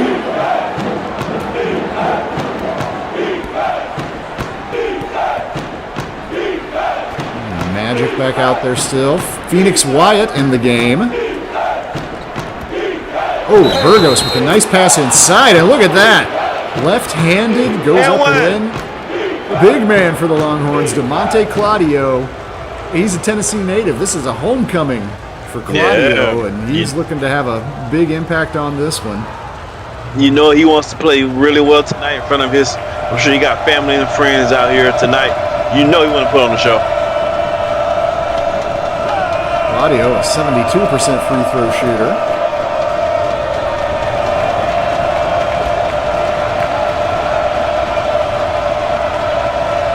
Lines it up.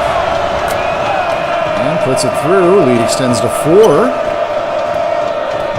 Coming up on the 15-minute mark. Opening half.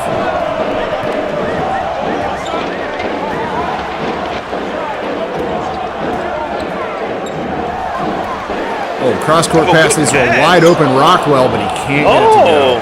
He got quick vision. I didn't even see him in that corner like that. Great pass. Chris Yardley in the game for Texas. The 32 out there on the court. Claudio gets it again and looks to go to work. Listen up on his fellow senior Riles, shoots it over and leaves it short. Nice defense that time.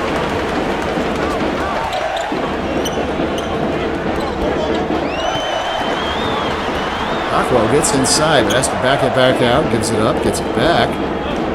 And see, this is Tennessee's Achilles heel, to find someone that's outside of Trey Turner to consistently score a bucket when they need it most. And this is how they go into those droughts offensively, because it seems like if number 12 isn't getting it done, then nobody's getting it done offensively. Somebody from Tennessee has to emerge and decide to be the bona fide number 2 on this team. Claudio switches onto a smaller defender, gets around him and takes a hard foul. Is that a flagrant? Wow. No, it doesn't look like we're getting one. Okay. It could have. Doak. That's Tyree Doak, 6'5", 190-pounder. Flew right into him there. Yeah, they were just dabbing each other up the other play. I bet they're not dabbing each other up no more. Take my dab back, chump. Claudio gonna shoot 2 here. Claudio's averaging just under 12 points a game. Just under 6 rebounds coming into this one. Big presence for the Horns in the paint. He is a legit 7'2". Yeah.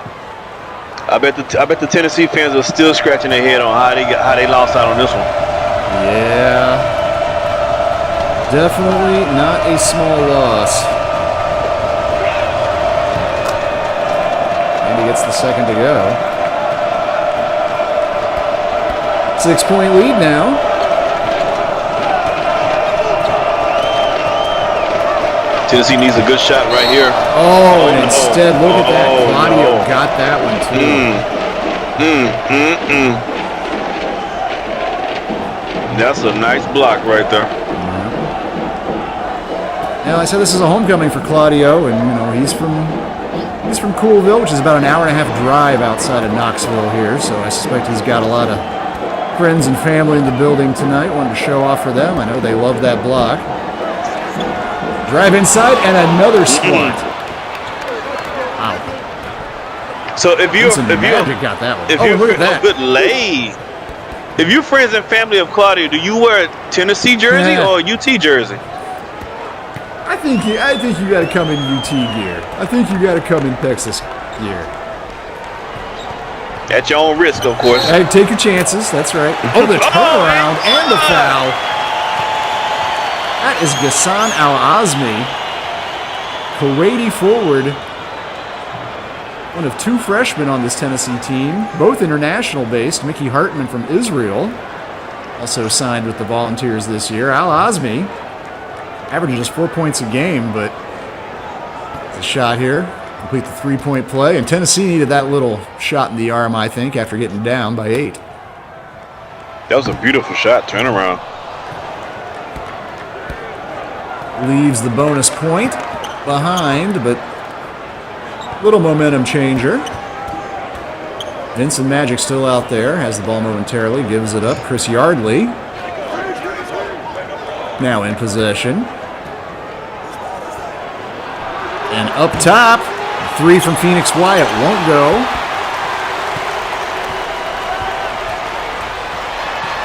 Tennessee's done a pretty good job of getting out in transition. Texas but they haven't converted. Yeah, but they haven't converted into points. Tennessee doesn't have the team speed that UT has. So as a result, they have to play a slower brand of basketball. They're trying to get out, but again, they just don't have the speed overall to beat the UT players to position. Claudio calling for it and delivering right there. He has had a strong start. Texas has had a strong start. Turner's still out there, but not getting the ball. Hasn't touched it last couple possessions, and another rebound. Phoenix Wyatt brings it back up, and we're going the other way. Quick attempt. Won't go. Playing pitty pat with that man basketball. That's Al-Azmi again. Kuwaiti. And some nice moments here in this one.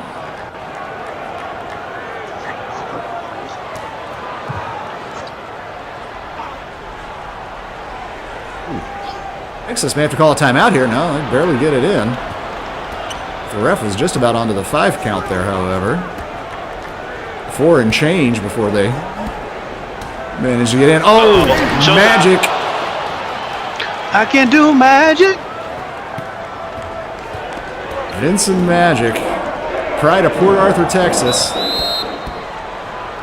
Ooh, well, Al-Azmi, I don't think liked that timeout right there. I think he had a free lane for a bucket, but Rick Barnes, fair enough, wants to talk it over with his troops. They trail by 10 early in this.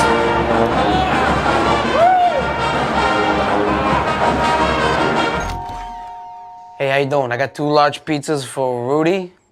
Extra cheese. I ordered that before. Who are you talking to? I mean, I'm talking to my friend Stephen Curry. There's nobody there. You don't see Stephen Curry standing here? Good luck, buddy. Man, people are weird these days, huh? Oh, Steph Curry, Steph Curry, Steph, helping me out, turning me into the best.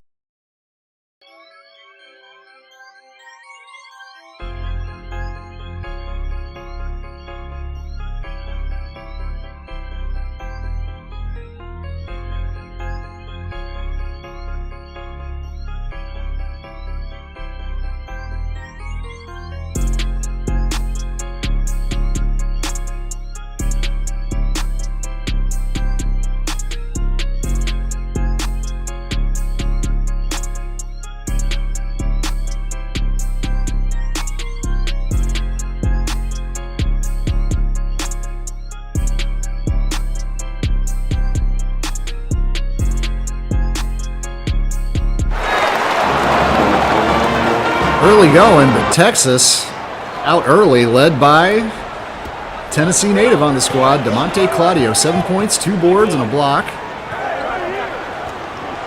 Rick Vekic started strong, has 4 points, 2 rebounds, but he and the rest of the Vols have gone quiet. That shot not going to bring him back. A miss that time by Alexei Morozov. Alexei. Good pass. On this end, it's just more damage being done by that big man Claudio. He's got his own fans on their feet here tonight. He's got his high school friends and extended family, but he's silenced the rest of the building. Hey, Claudio says he's doing it for the city, just not for the team. Illegal screen. Tennessee is just that's the second one today. Right here. Texas possession up a dozen. We're coming up on the halfway mark of this first half. This is how you get to 6 and 5, making unforced turnovers on yourself. You need all those possessions. You can't afford to just get a ball over, I think. Wyatt unable to lay that one in, and there's an open look.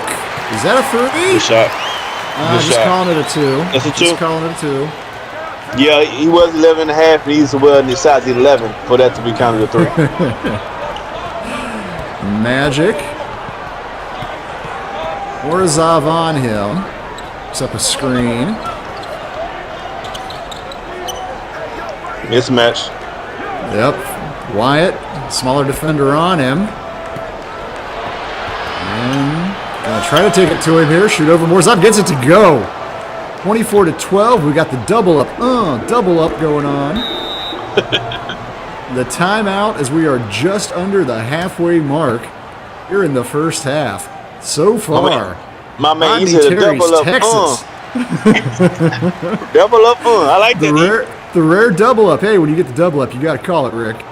I'm with you. Timeout on the court. We're going to stick right here, though. I want to remind you to, you tell him, Rick. Yeah, hey, make sure you like SimWorld 4K, Twitter, we on Facebook, we on TikTok, SimWorld 4K. Let me get some shout outs in the chat while I'm at it. We got how many views? My producer said how many views on TikTok? 92,000 views on TikTok on the video. We need more comments. Make sure you blast that. 92K, my brother. We're working. It's like the value of a Bitcoin. Wow, 90. Yeah, there we go. We're taking off like Bitcoin. That's right. Shout out to Justin Bell. Shout out to Jay Midoriya. Shout out to Skinny. Shout out to Trent Rivera. Shout out to Kai Killen. Shout out to Biff. Shout out to Coach Wood. Shout out to Cyrus. Let me see who else am I missing. Shout out to Coach Porter. Shout out to Tony Henderson. Shout out to B-Run for sure. There we go. Coach Simpson, I don't know if I said it already. Shout out to Elmo. Shout out to Heesh. Elmo. Hey, I'm just reading what it says. I like JJ Hoop, shout out to Coach Dodge, who was checked in earlier. Malachi, shout out. We're keeping the shout outs going, baby. Coach Drees, shout out. Yeah. We keeping it going. Coach Wood, shout out. We keeping it going, baby. Keep going. Because Texas is keeping it going too. That was, we expect to see number 12 putting threes out here in the bucket, but you expected to be Trey Turner. That was Lionel Burgos on the last possession. Tennessee just can't get anything going. Quick transition bucket and 12. Burgos again. 17 it got ugly real early. It's gotten ugly early. And for Tennessee, I don't know. It doesn't matter how great your defense is. Tennessee defense isn't great, but even if it was great, it's hard to sustain not scoring points for this length of time, no matter how great your defense is. Vekic with the miss there. Burgos has had the hot hand. He scored the last 5 for Texas. Gives it up here, however. You got Lattimore back in the game. He's out at the top of the key. Yardley with the ball right now for the Horns. Jumper, no good that time. You got good possession here for Tennessee. A good offensive possession, a good shot, hopefully. Looks like Tennessee is getting ready to bring Trey Turner back in the game, and he might have to not come back out the way this is going. Yeah, you're going to ride him till the wheels fall off. For the Vols to have a chance. That's a nice little move there. Decent defense by Lattimore, too. Vekic couldn't get the shot to go. Vekic is the type of player who doesn't really like contact. Oh, good 3-ball. Good 3-ball. In your eyeball. 20-point advantage. Since it was 2010, Texas has gone on a further 12-2 run. Jeez. We are up on just about 7.5 minutes to go in the first half, and this has been just a complete disaster for Rick Barnes' Tennessee squad so far. Time out on the court. We'll take a quick break too, but come right back. More action coming up. Knoxville. Now I'm like Brandon sitting in my room.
We are back, and we're wondering if Tennessee has a way to come back. Shooting 28% from the field. They've missed all 3 of the 3-pointers they've taken so far, and also all 3 of the free throws they've taken so far. Meanwhile, Texas up on 65%. Well, Vekic will get another chance to make some free ones, but that is the last person that you want to see in a white jersey step into the line. Rick Vekic came into this game shooting 14% on his free throws, and he missed his first 2 earlier in this game.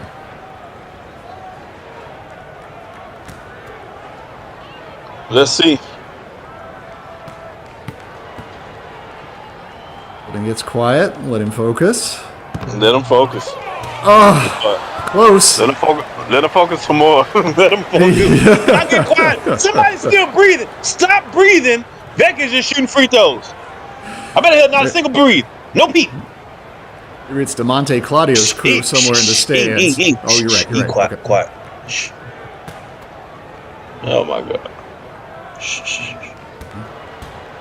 He's taking his time too. Shh.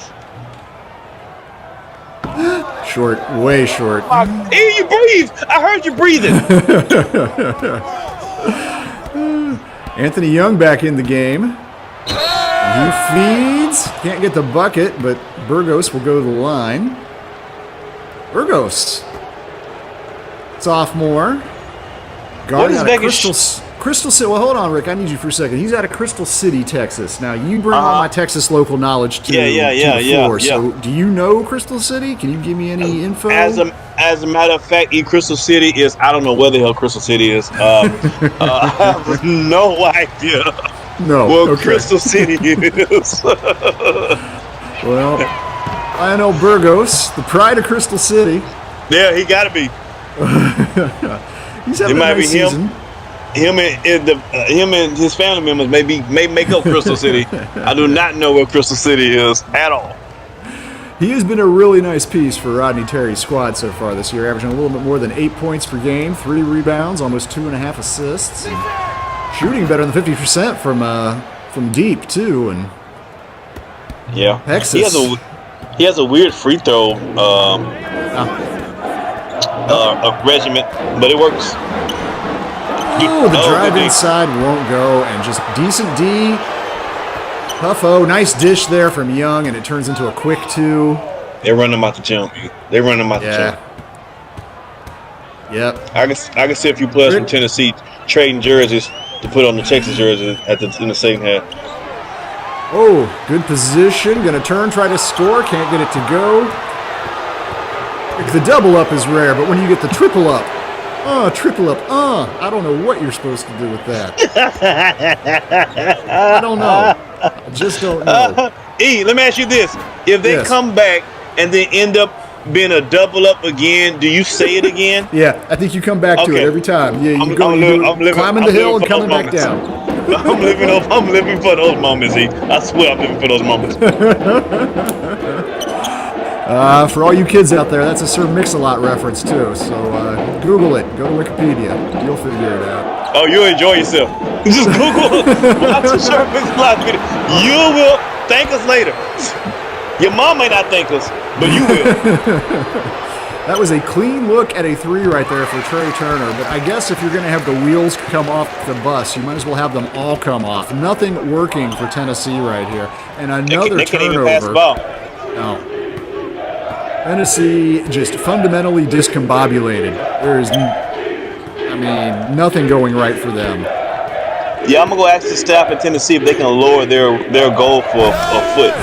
Maybe Tennessee needs to play on a 9-foot goal and let Texas play on a 10-foot goal. Neither team, or neither end of the court, working well for Tennessee right now. Offense, defense. We scored 2 points in pretty much the last 9 minutes. There's finally 2 more. The drought is over. TJ Rockwell, the sophomore out of Memphis. It's a mid-range to fall. Ooh, that was a long time. Long time. And we got a football score now. Even in football, this would be a blowout. 40-14 currently. Well, that is going to send Anthony Young to the line. Anthony Young was always one of my favorite players when I covered him back when I did SimWorld Prep broadcast. A wonderfully skilled shooter. He has blossomed into a 6'7" offensive threat, averaging a little bit more than 10 points a game. Actually struggled with his shot early in the season this year, but great fundamentals. Gets that first free one to go. Look, I think I recall you and I calling a McDonald's All-American 3-point shootout that Anthony Young performed well in a couple seasons ago. Absolutely, my man can fill it up. He's a streaky shooter. Streaky. If he get hot, If he gets hot, buyer beware. Definitely a streaky shooter. Gets them both to go there. Lead is 28. Unbelievable. Certainly didn't expect that. Not to the home team in this, this is a top 20 matchup. You got the number 18 team and the number 8 team going at it right here. You got that man, Trey Turner. I'll say this. I don't know if, Tennessee, I don't know if they should be in the top 25. But yeah, I think 18 was generous. They was flirting with 22 for a moment after they lost like a gazillion in a row. I mean, you tell me, E. The way they're playing right now, you telling me there's not 25 teams better than this? Not through this first half. Certainly not passing the eye test out here. Certainly not. This is at home. Yeah. This is at home. This is the effort at home, E. Yeah. Ooh, and an offensive rebound. Put back up and in. And this crowd disgusted, but that is Nakoa Mead, 6'9" junior. Here's another one, Kingsville, Texas. Got anything for me? Kingsville? Kingsville. Yeah. No. I'm a big city boy. E. I don't really, you know. I know about I know Kingwood. I can tell all about Kingwood, but not Kingsville. I'm sorry, no. But let me look it up. I'll come back to you in a minute. No, I'm ahead of you. Kingsville is a town of about 23,000 up just south of Corpus Christi. Okay. I know what Corpus Christi is. Okay. Yep. For the southern part of the state, and he gets his free ones to fall. It's a little ways out. So you start talking about Corpus, you're going a little ways out. You're trying to head towards Mexico territory. Making a run for Brownsville, heading for the border. Yeah, exactly. That's why I don't know about that, because that's close to the border. Foul on Chris Yardley. Hey, and on time I go that close to the border, if I need new gold jewelry or if my girl need a brand new BBL, that's the only time I'm going south of the border right there. BBLs and gold, baby. That's it. Yep. Again, kids, Google it. Although the kids already know. Oh, man. San Al-Azmi gives it up, and Trey's just going to have to throw a prayer. He's lucky to draw any iron on that. I mean, Al-Azmi just left Turner out to dry on that one. I mean, Tennessee, at this pace, is going to have a hard time getting to 20. 2 attempts for Young. He can't get a meter to go. Yeah, ugly. Yep. Not the night that these Vols fans thought they were going to get when they came here this evening. Ray Turner tries to get a little room open. Shot clock under 10. That's just good defense. Trey's got nothing. Now he's got 2 seconds on the shot clock. He just has to put it up. Oh, well. It's a great bailout triple. That's what a skilled player with elite skills like Trey Turner can do. But that's an excellent shot. But the problem is you can't do that all night. No, that's not a high percentage shot. Not even for Trey. And who wants to do that all night? Yeah. It was an interesting move by Texas. Let's see what they do on this possession. But that was Junior Espinoza that was defending Turner. Doing a pretty good job. Espinoza, however, now switched out to Rockwell, who gives it up. Back in Rockwell's hands for 3, and he pretty badly off on that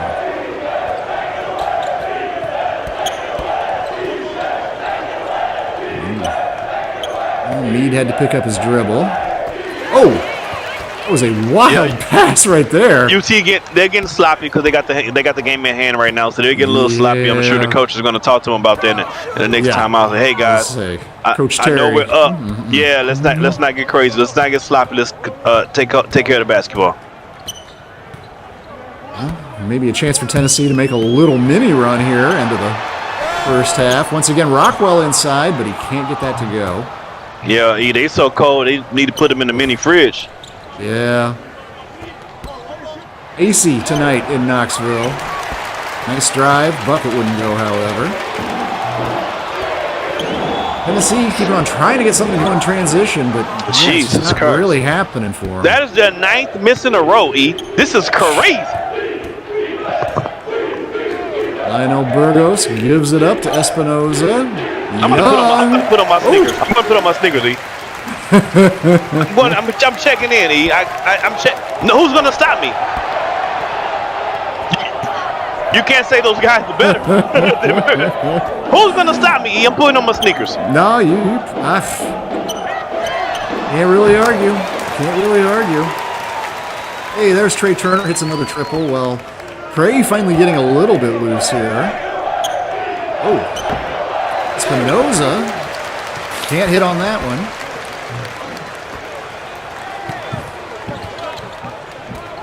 little bit of difference between the game clock and shot clock.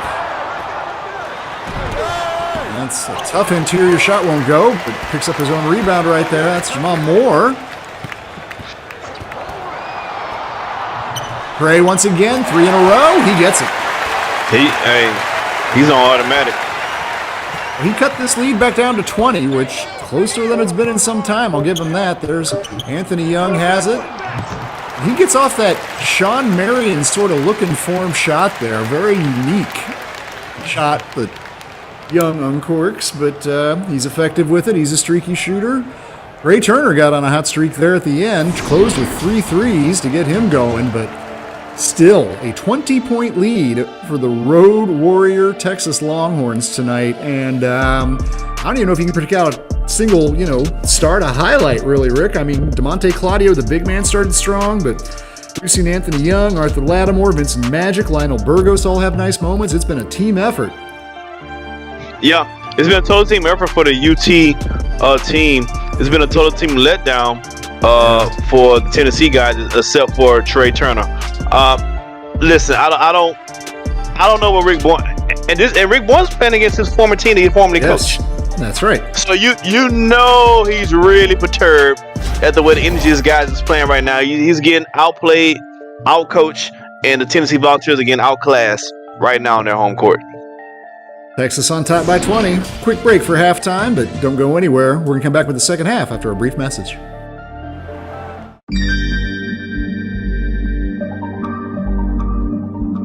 Yeah, okay. Any views expressed are the opinion of the guest. It's not a representation because the programming reflects that pole. Politicking with 4 eyes, it's really no competition. Suffocating with the dope, I be twisting. Real ninjas out in the field, now we cotton picking.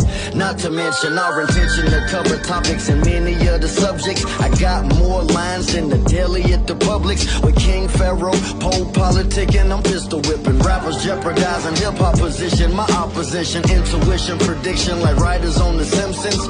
To witness the glimpses from higher up dimensions. My bitches be fighting gremlins like Phoebe Cates. Let me cook, stovetop oven, easy bakes. Hydroponic with them seaweed flakes. Yeah, these rappers started from the bottom. Power bottom, TD Jakes. Unfollowed, talking about have you ever been swallowed? Regardless of race, color, or creed, you get Apollo. We pole, politicking, ticking. We straight pole, politicking, ticking. When it's a great show, you got to listen. Listen to that pole, politicking, ticking. This for the pole, politicking, ticking. We straight pole, politicking, ticking. When it's a great show, you got to listen. Listen to that pole, politicking, ticking.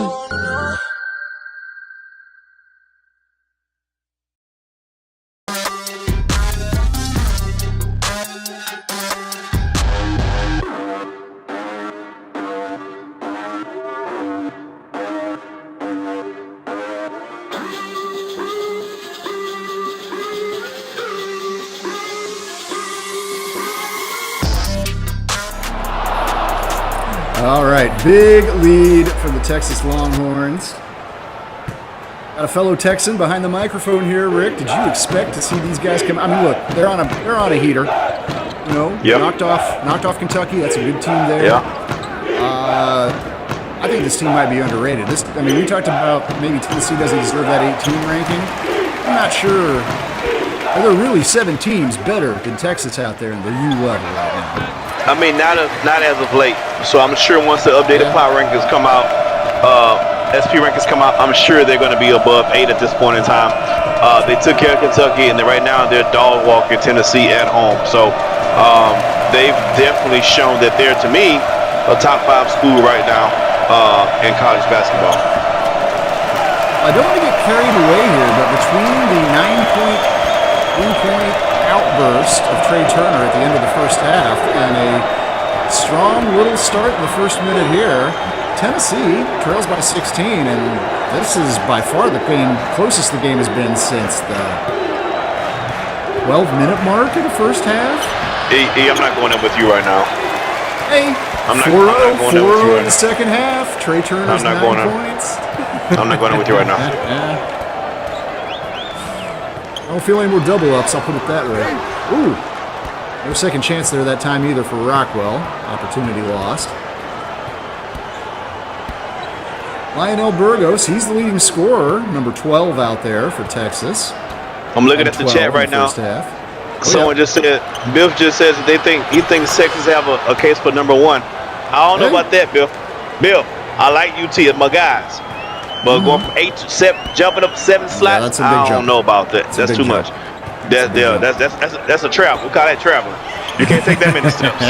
You only allow 2 steps. 2 steps in the gather. That'll be a travel.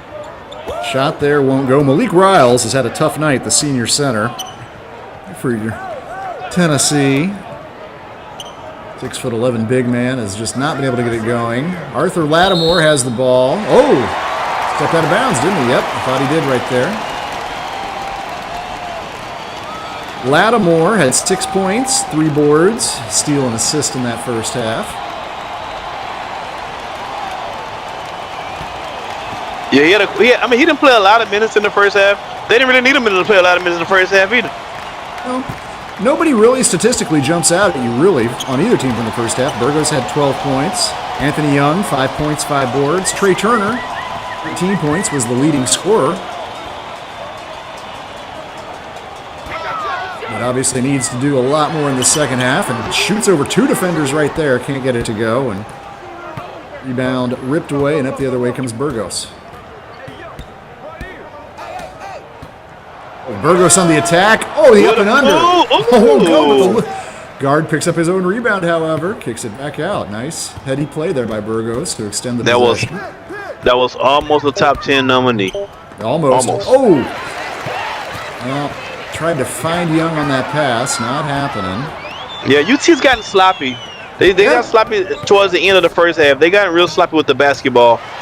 Look at this. Start the second half, too.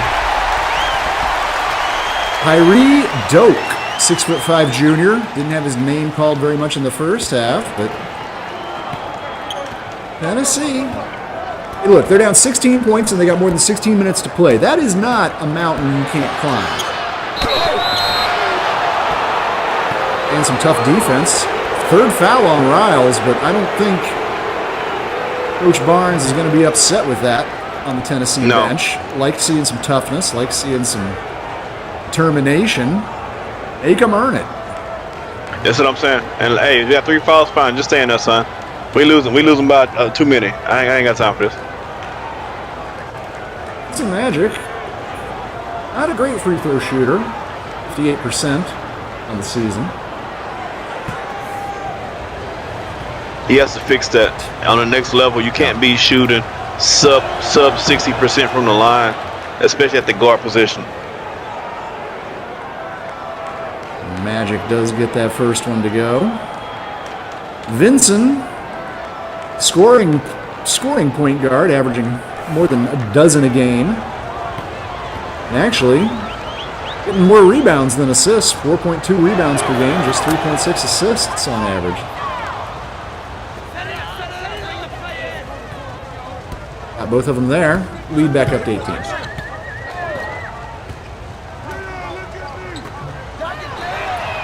Oh, a 3 from Vekic. He can hit from out there. Couldn't get that one to go, however.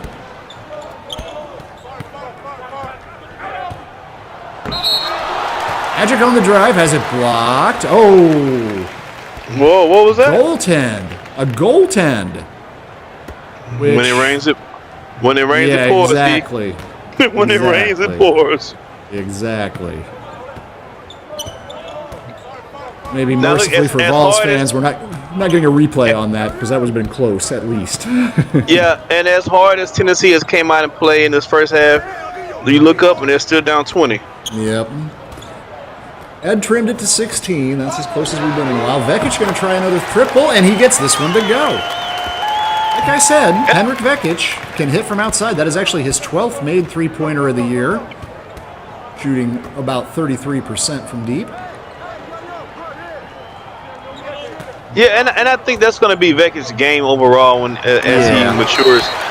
Oh, he tried to up and under there. I don't think he's a bang him in the paint type of player. I think I don't think he don't like that kind of activity. So he's gonna be like a midi 3-point stretch the court shooter from the big position. It's his future for me. Kind of like that is probably correct. Kind of like a Porzingis, if you will. Yeah. I can do a little bit in the post, but that's not really where I want to be all the time. Well, Vekic is 3 and another 3, and suddenly the lead is 14. Magic. Oh, he had the drive. He gave it up. Yeah, he should have shot that. Done that. Yeah. Well, that was a blown opportunity there for Texas. Still plenty of time on the possession, and Monte Claudio has it. He's been quiet since starting off this game hot. He's got Riles on him with those 3 fouls, and Riles picks up number 4 right there. That's a good move by Claudio. That's a veteran move. Great move by Claudio. You see the man in foul trouble, you go right at him. 4 fouls on Riles, but I don't know. Coach Barnes may want to keep him out there anyway. He has been providing some toughness. No. You ain't got nothing to lose at this point. Coach, I got my sneakers on, Coach. Just in case he fouls out. Coach, I got my sneakers on. I'm ready. Claudio. Oh, rims out. Well, balls are starting to bounce a little bit more in a Tennessee direction here.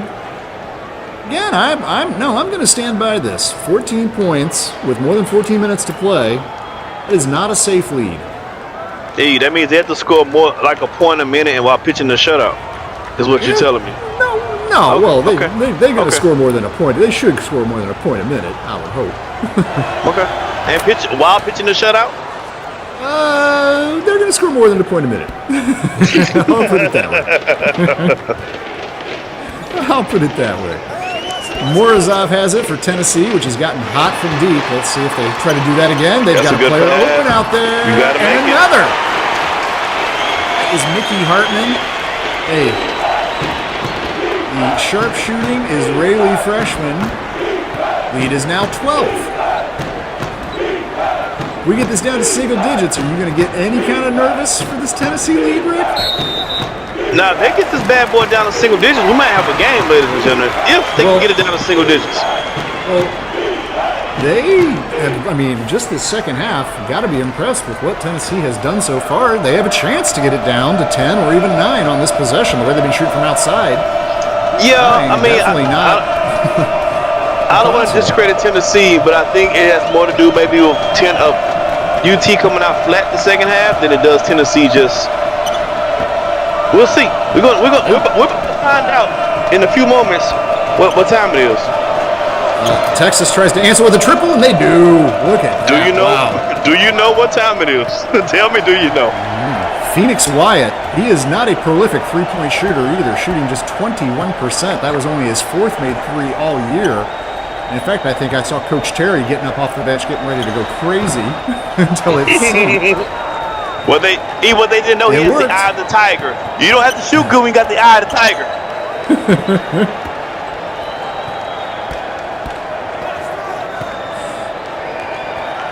Texas going back to work, and once again, Phoenix Wyatt tries to add to his total. Can't. I think UT's falling over with the jump shot a little bit too much for my taste. They just need to go back in. Where's Arthur Lattimore? I feel like it's been ages since I called his name, or since he has the opportunity to score for his team. Patient play on the inside there for Mickey Hartman. Normally you think of him as a three-point shooter, but gathered himself, waited for the defender to get out of position, and laid it right in there. Lead back down to 13. Claudio out there, and he's kind of the focal point right now for Texas, but shot not really falling for him, or many of his teammates so far in this second half. Yeah, like I said, they're falling a little too much with the jumper. Where is Arthur Lattimore? I will say it again. Did he call it in the inside? Well, you might need a little bit more defense. It seems like Henrik Vekic has woken up. 11 points are all that separates us. 12:19 to go. A timeout on the court. We're going to take a quick break, too. Come right back. Where a game is getting a little bit closer in Tennessee. A little bit. They're doing a little something.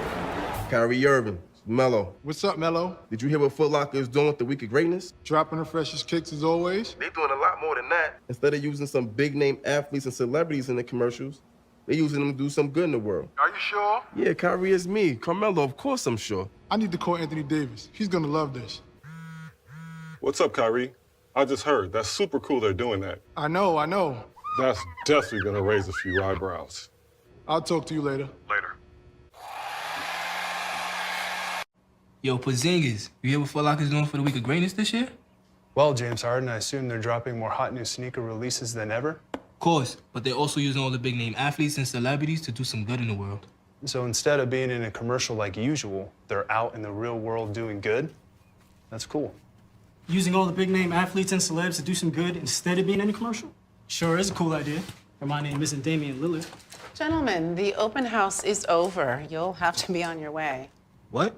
Don't you know who we are?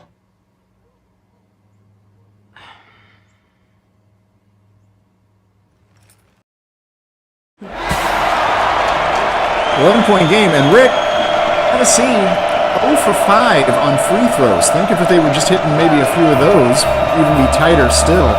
I maintain if you're a fan of the road team here tonight, if you're on that away team bench, maybe a few butterflies on the stomach. Tennessee has turned this into a game halfway through the second half.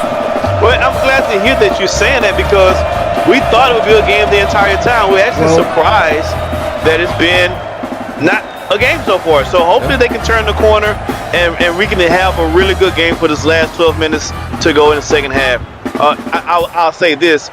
If UT remembers that they got a guy number 15 by Arthur Lattimore on their team and goes to him in the paint, this game can be put to rest rather early.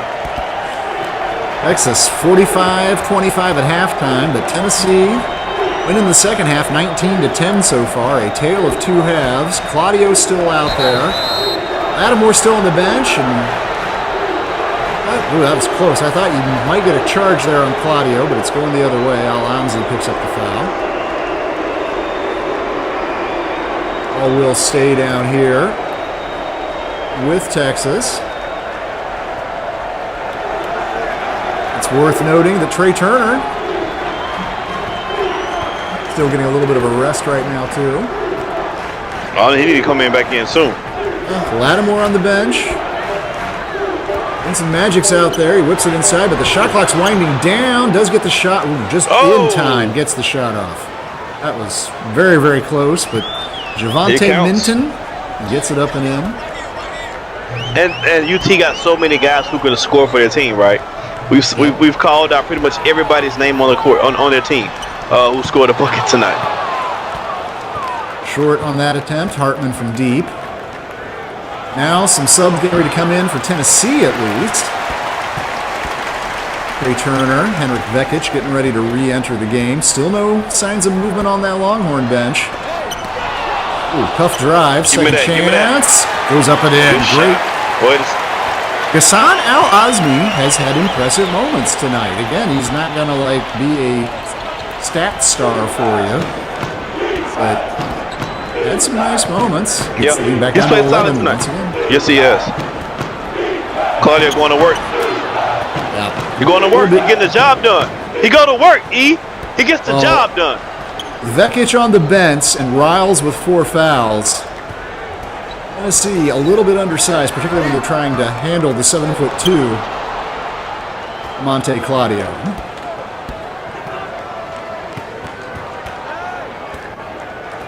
And you can see right now. Get back to the big fella. They've got. They back to him. Oh, he's Morozov on Claudio. He clocking in. He's clocking in. You better have his check ready. That was actually decent defense from Morozov there as well, but there's only so much you can do when you're 11 inches shorter than the guy trying to score over you.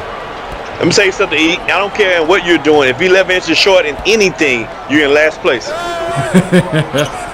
Tough move there.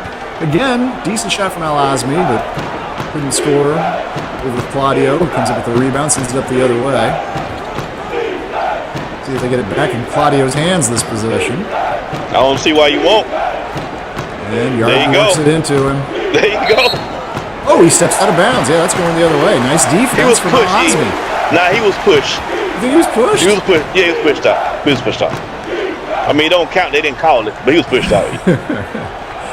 Our subs in the game. Trey Turner now back out there. Tennessee have got this lead down to 11. They're still in range of Texas, trailing by 15. Trey Turner gives it up. Rockwell gives it back to him. Oh, yeah, look at that Texas defense come. It turns into an easy two, but that's better than a three for Trey from the corner. Back door on him. Yeah, I agree. I'd rather give them a layup than to give Trey Turner a three. I know that sounds crazy, but trust me, it's not. Let's see if next possession Texas brings that double team to some. Oh, nice little look for Yardley, but he can't get it to go. Second chance, however. Lattimore's back out there and snags an offensive rebound. Oh, tough defense from the Vols. Yes.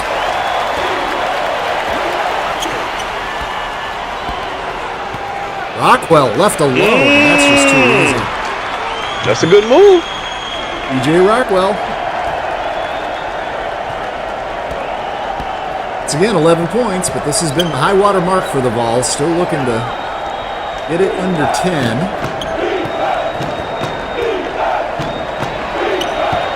Oh, Lattimore's shot will not fall. That's good D. The other way, Tennessee feeds inside quickly. Will not go, but that is a foul on Young, and it is going to send Tennessee to the line. Now, remember, this has been an absolute Achilles heel for the Vols all night long. Tyreek Doak out there, they're shooting 53% on the year, and Tennessee 0 for 5 on the evening. They got to make these free throws now. There you go. His form ain't the prettiest. I'll say that. The seal is broken. Curse has been lifted.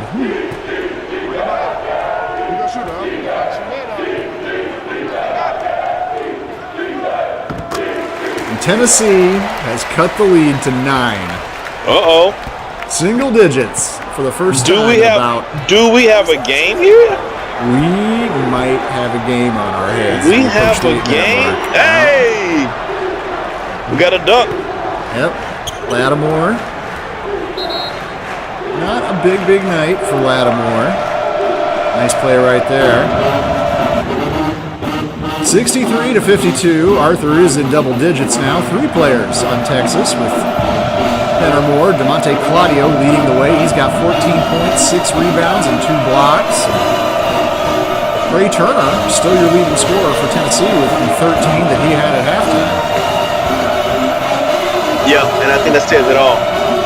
So we got, look, check it out. Hey, bro, you want to watch SimWorld TV today? It was wild. Now, I didn't have much time. My God, you got to make time for that. SimWorld Sports, baby. Great commentary. Most immersion I've ever seen. Top-tier production. It is the place to see the game, be the game. It's totally free. Recommend for all your sports needs and all you sports lovers. If you lovers of the sport, you need to come see us. It is free. And if you're already watching live, you need to be hitting that like button. You need to be tapped in. If you haven't tapped in already, you know how we do. When we get to that 50, we do an EM giveaway. You know how we go. Player Spotlight. What they got? What are we talking about? Talking about the comeback by Tennessee. Impressive, and they're getting it done in the second half without Trey Turner. But they talking about Claudio. My man DeMonte Claudio, the Tennessee native, has put on a good performance here with the UT jersey on, and I'm sure his family and friends are happy about it. They're not going to be happy unless they come out with a W. Good pass. Nice. Oh. You gotta drop it like it's hot. That puts the lead back up to 13 for Texas. Couple quick buckets for them. 7.5 minutes to go in this one. And that man number 12 in white with the ball. I think that's going to be, you got to get him in this game for Tennessee. There you go. Good layup. First bucket of the second half. That's a tough lay right there. Trey Turner is he's such all a right with bright me. future. He is Such a all right bright with me. future.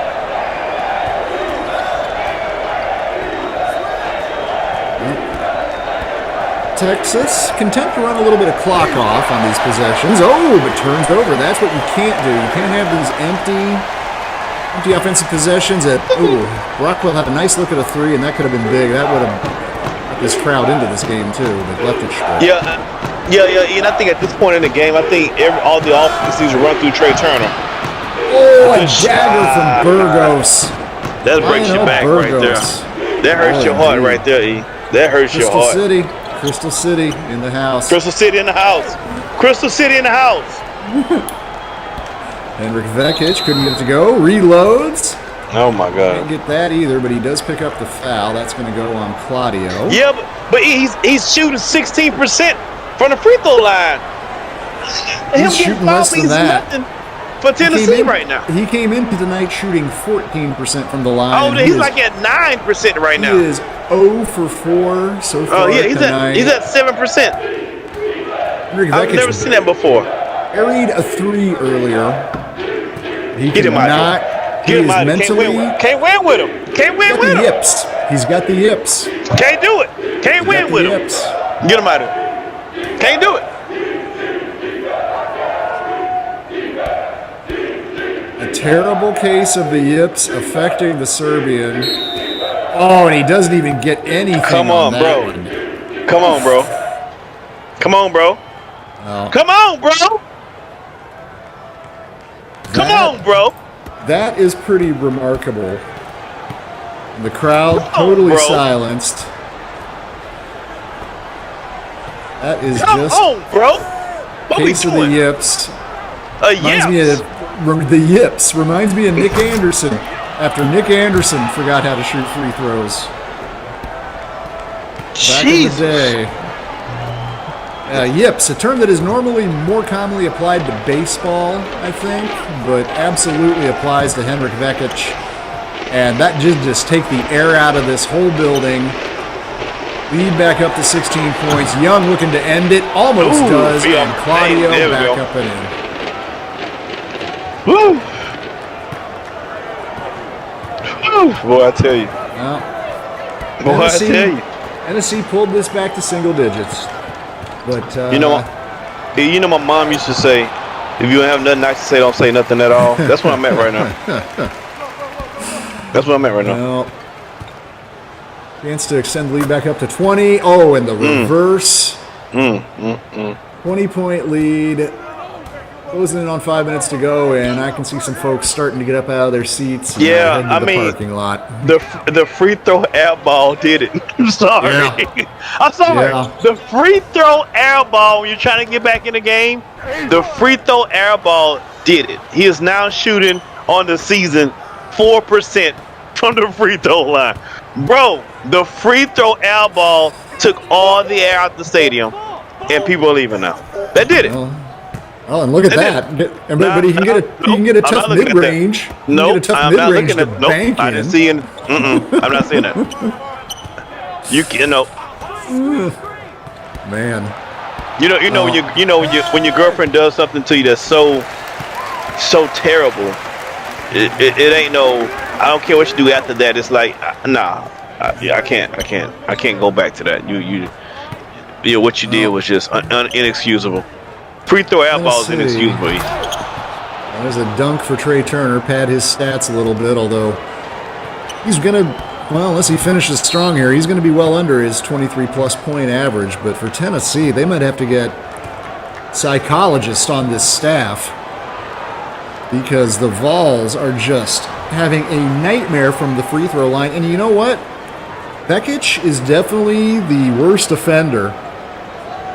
Only made 2 on the season in his many trips to the line. It's also affecting Trey Turner. Trey Turner came into this game, he hasn't shot a free throw yet, but came into this game shooting under 60%, 57.7 from the stripe, which is just a little bit better than he shoots overall from the field or from three-point for that matter. But you can't, particularly not with that's your starting, that's your inside-outside punch on this Tennessee team. Vekic and Turner. And if you can't count those guys to make them from the charity stripe, the clock stopped, that is a real problem Rick Barnes has on his hands that he's going to have to figure out some way to solve. Look, man, look. I can't stress enough how wild it is to see that man, to see a player shoot an air ball free throw when the game is in balance still. I just want to give my shout outs and respects to his family.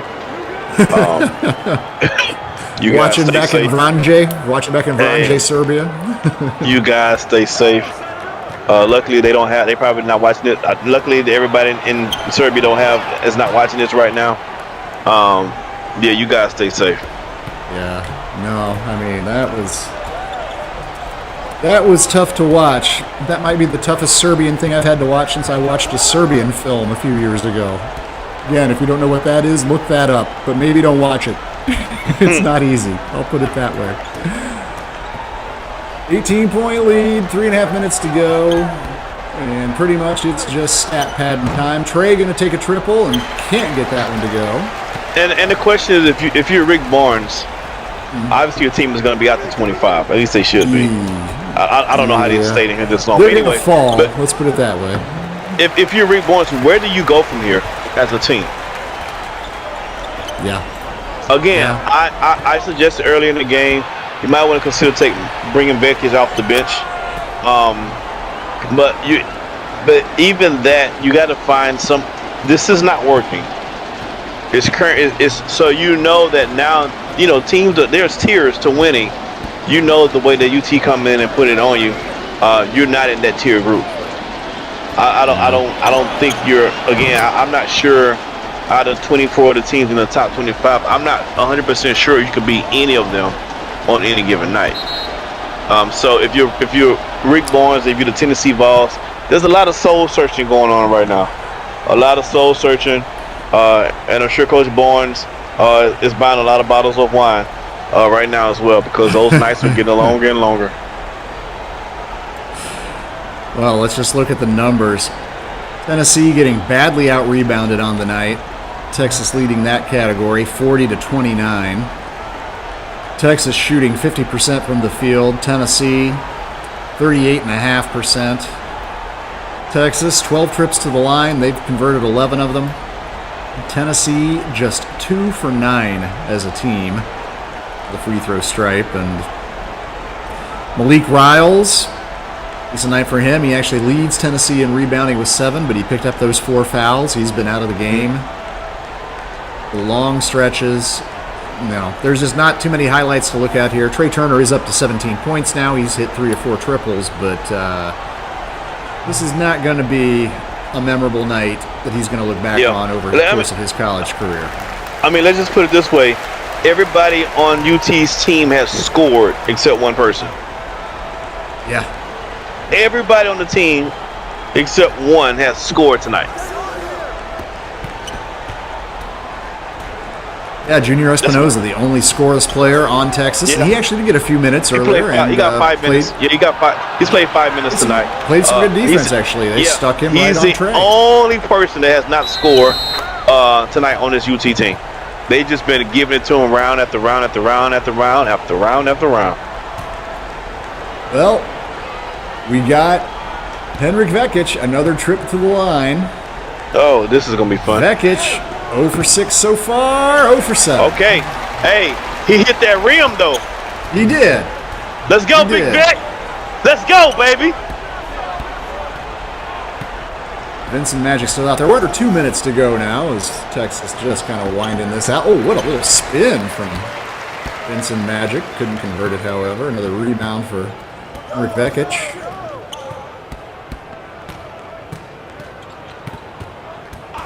No fouls, please, guys. No fouls. Unless it's that man. You can foul him. I want to see that. Fair enough. Yep. Well, Vekic has it. He's got Claudio on him.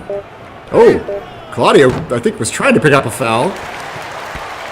Vekic couldn't get. I'm not sure if that was a 3 or not. Maybe the refs just decided to swallow the whistle there on that one. Rick. Yeah, they ready to go home too. I don't blame them. Good no call, get out to the parking lot too, as many of these fans have already. Yeah. Good no call. Let's let it ride. I'm putting my jacket on now. It's too cold. It's too cold out here in Tennessee for these type of shenanigans. Way too cold for this mess. Trey Turner pulls up from 3, nails it. He's got 20 points now.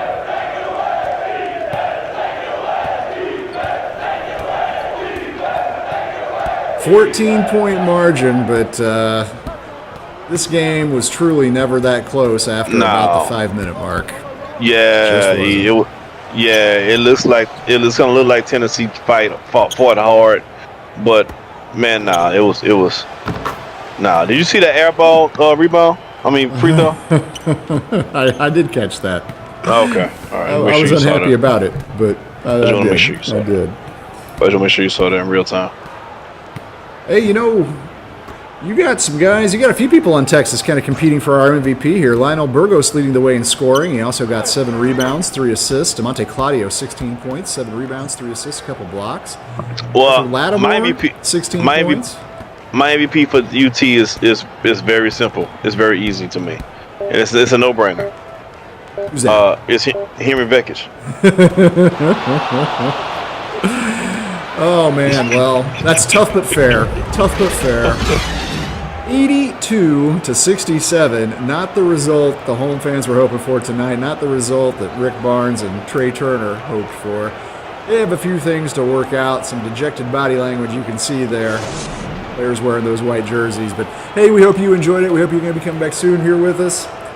We're on Friday, 7 o'clock Eastern. We're coming back. SimWorld TV, more action. Hope to see you then.